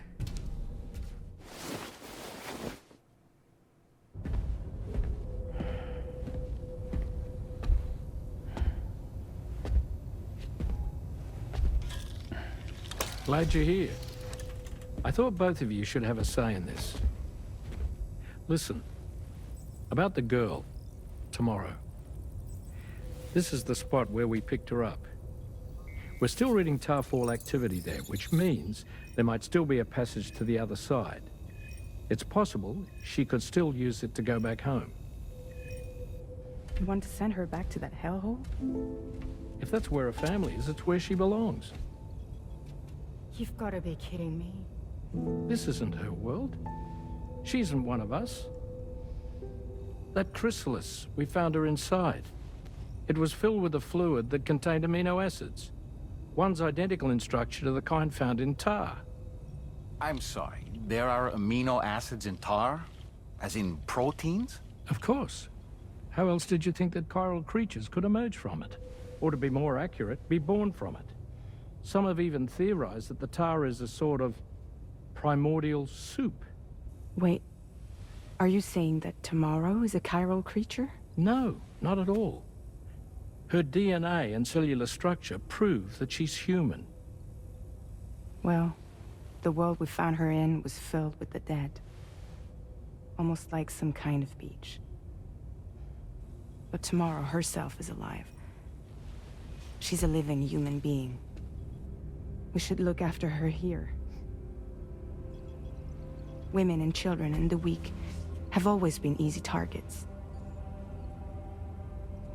In every conflict and disaster, we're always the first to suffer. But even if her world is as bleak as you suspect, she may still be happier there, surrounded by the friends and family she knows and loves. Friends and family don't guarantee happiness. Not in the least. I understand how you feel, but I believe she should stay with us. Sam. I was there. I saw her home. And it was a hellhole. We can't send her back. All right. I'm pulling rank and making the call. She stays. At least until things have calmed down. Understood?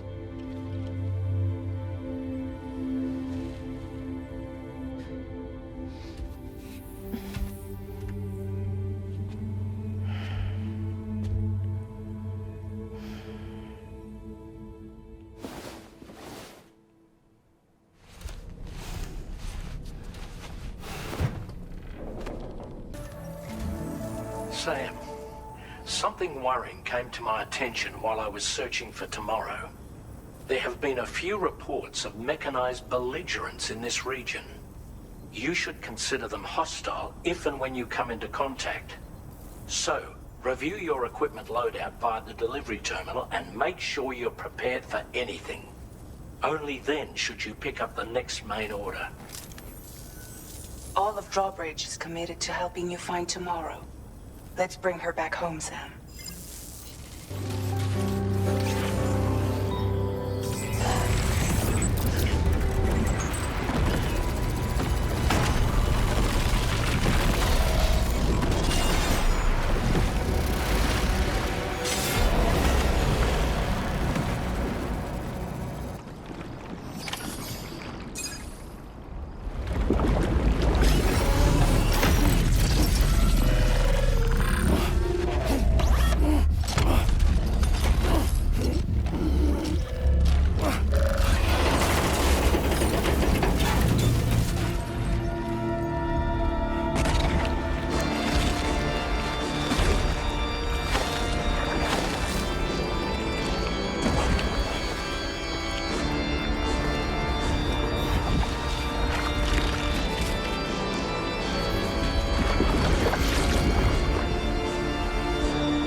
Thank you.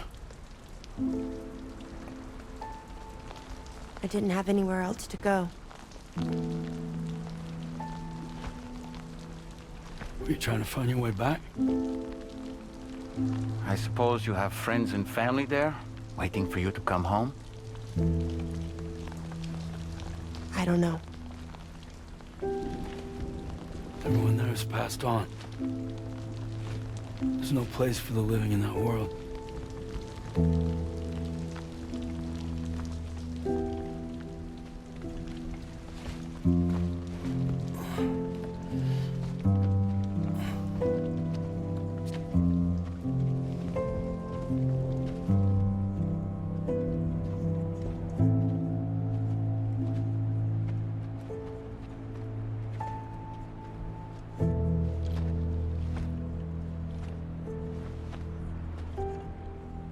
Tell me, am I really alive?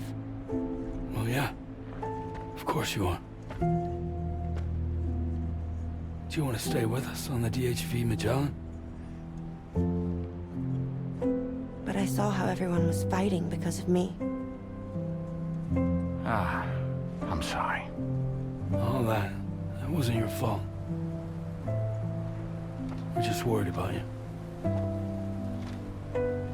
Wait.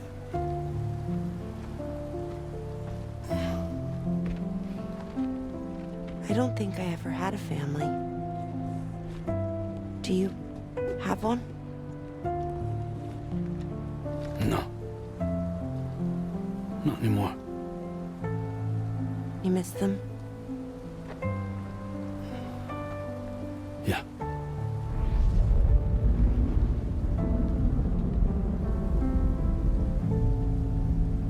So, I can stay on the ship?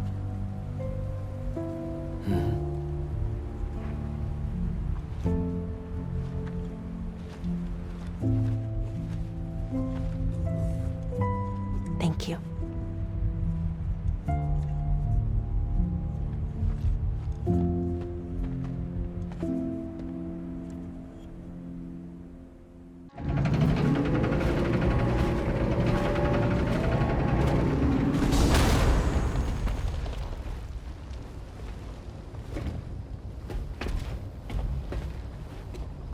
You have a very special gift tomorrow.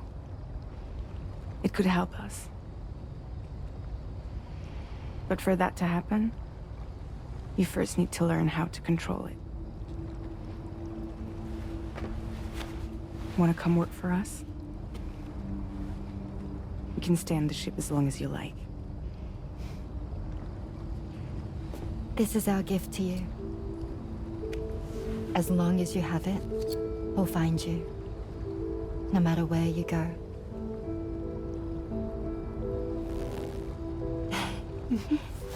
Welcome to Drawbridge. To our little family.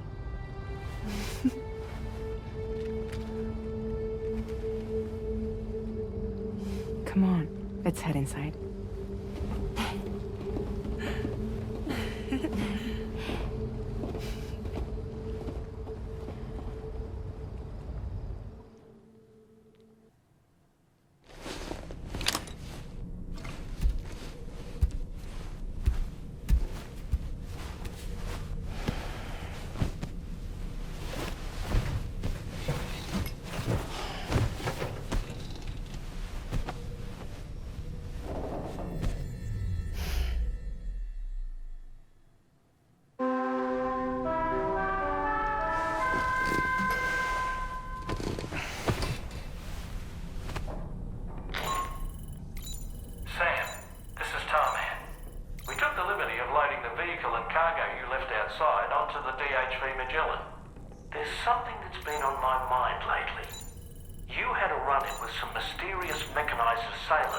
Searching for tomorrow, right? Well, after comparing their data to that of the gargantuan mech Higgs summoned, I've concluded that all of these contraptions appear to operate on the same underlying technology. None of them have been fitted with remote operation modules, nor are they capable of autonomous function. They're not robots, in other words. The bloody things don't even have drivetrains or core units. They're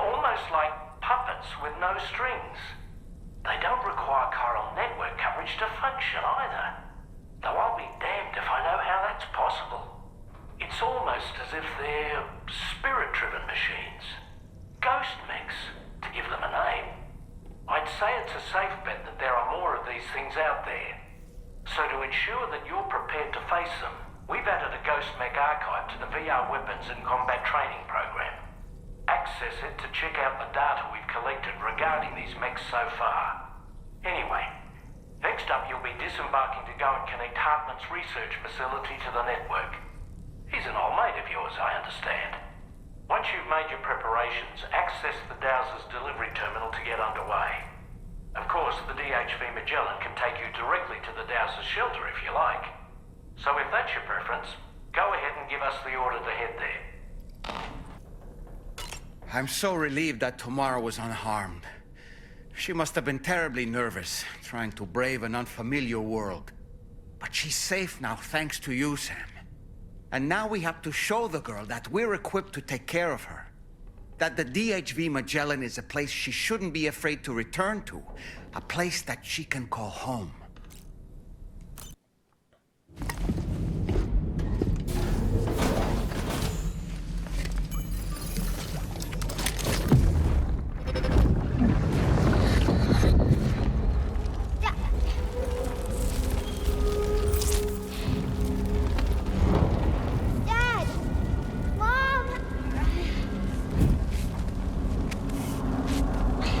This way.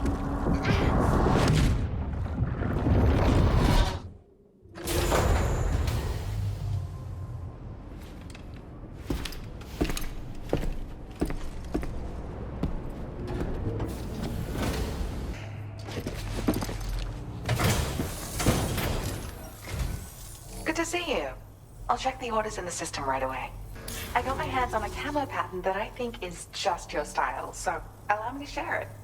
I sincerely hope that it's to your liking. I'm actually also working on some upgrades to the boost skeleton, and things are going well. Your continued support will help my research go even faster, though. Take care now.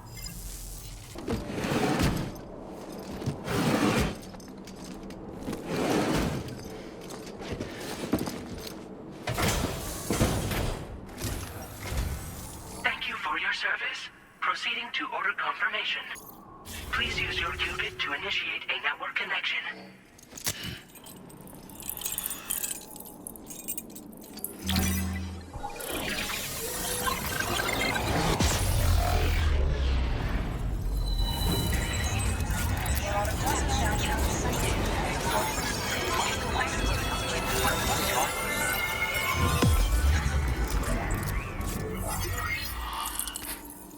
Connection to chiral network established. Condition assessed as good. Thank you for your service. Greetings, Sam. This is the President. Once again, you've done it. The northwestern part of the Australian continent has been successfully connected to the chiral network. As a result, the probability of a new plate gate manifesting on this continent has significantly increased.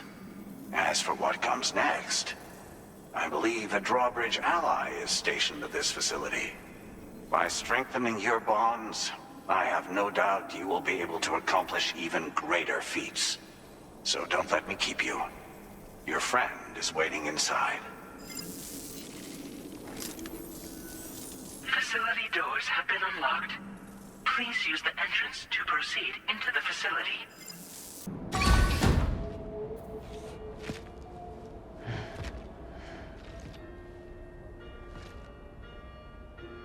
Please proceed inside.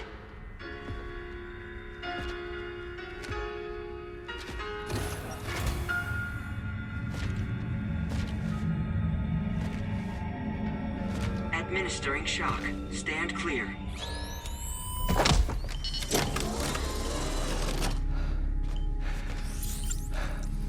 Upper Beach reference frame confirmed.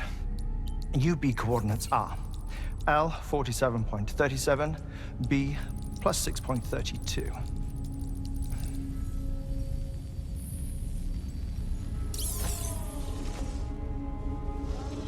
Hartman?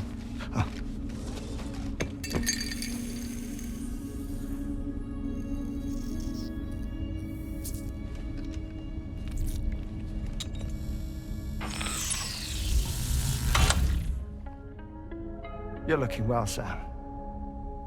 Thank you for coming. Oh. It's been a while. Ticker still holding up? Thanks to this support unit, I can flatline anytime, anywhere, without worry. No need for beds and the like either. I can sleep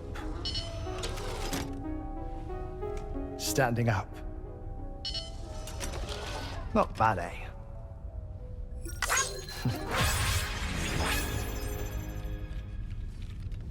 Still looking for him, huh?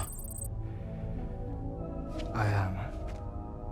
They're a large part of the reason I came to this place.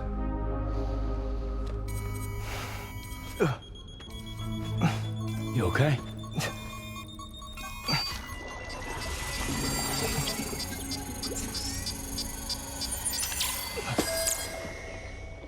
Oh. I've been rather unkind to my heart. You might say I'm on the verge of heartbreak. Still, it's a small price to pay for mapping the beach. And now that my work here is complete, I can accompany you all on your journey. Oh, we undertook the beach mapping program to help determine the most efficient strategy for linking up Australia. While near death, I traversed the beach and provided location data to APAS, which it used to build a database. Oh, APAS was my partner in this, you see. I also collected water samples from the various beaches I visited, which I duly deposited in the form of my own tears. Apparently, the water somehow circulates between them and the world of the living.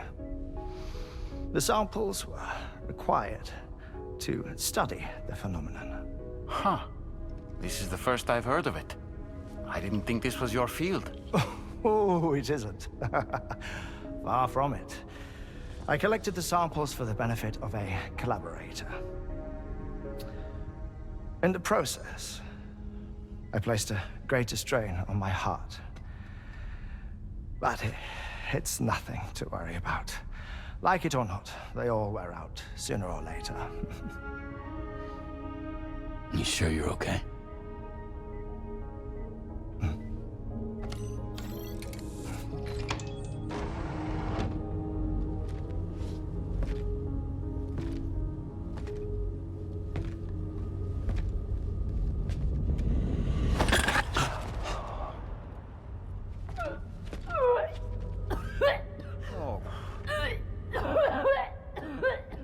All good in there?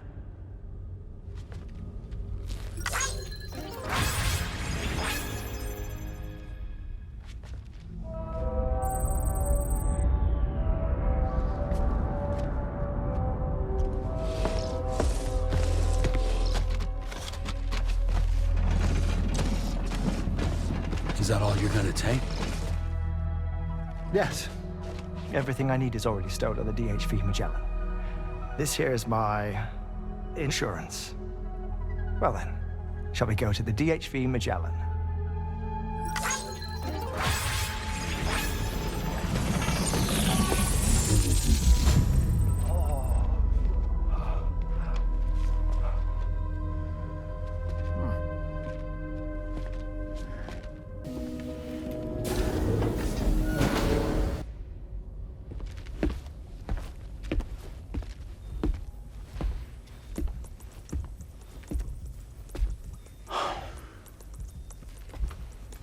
Ah, Sam. You're the last to arrive. And now we're all here. Let's get to it. Recently, I received a number of strange mails that were apparently sent to me by none other than myself. And Fragile has been receiving similar communications too. Isn't that right? Yeah, I got a few about Lou's records. It goes without saying, I did not, in fact, send them. It's all very distressing and gave me palpitations. An especially concerning mail reached me not long ago.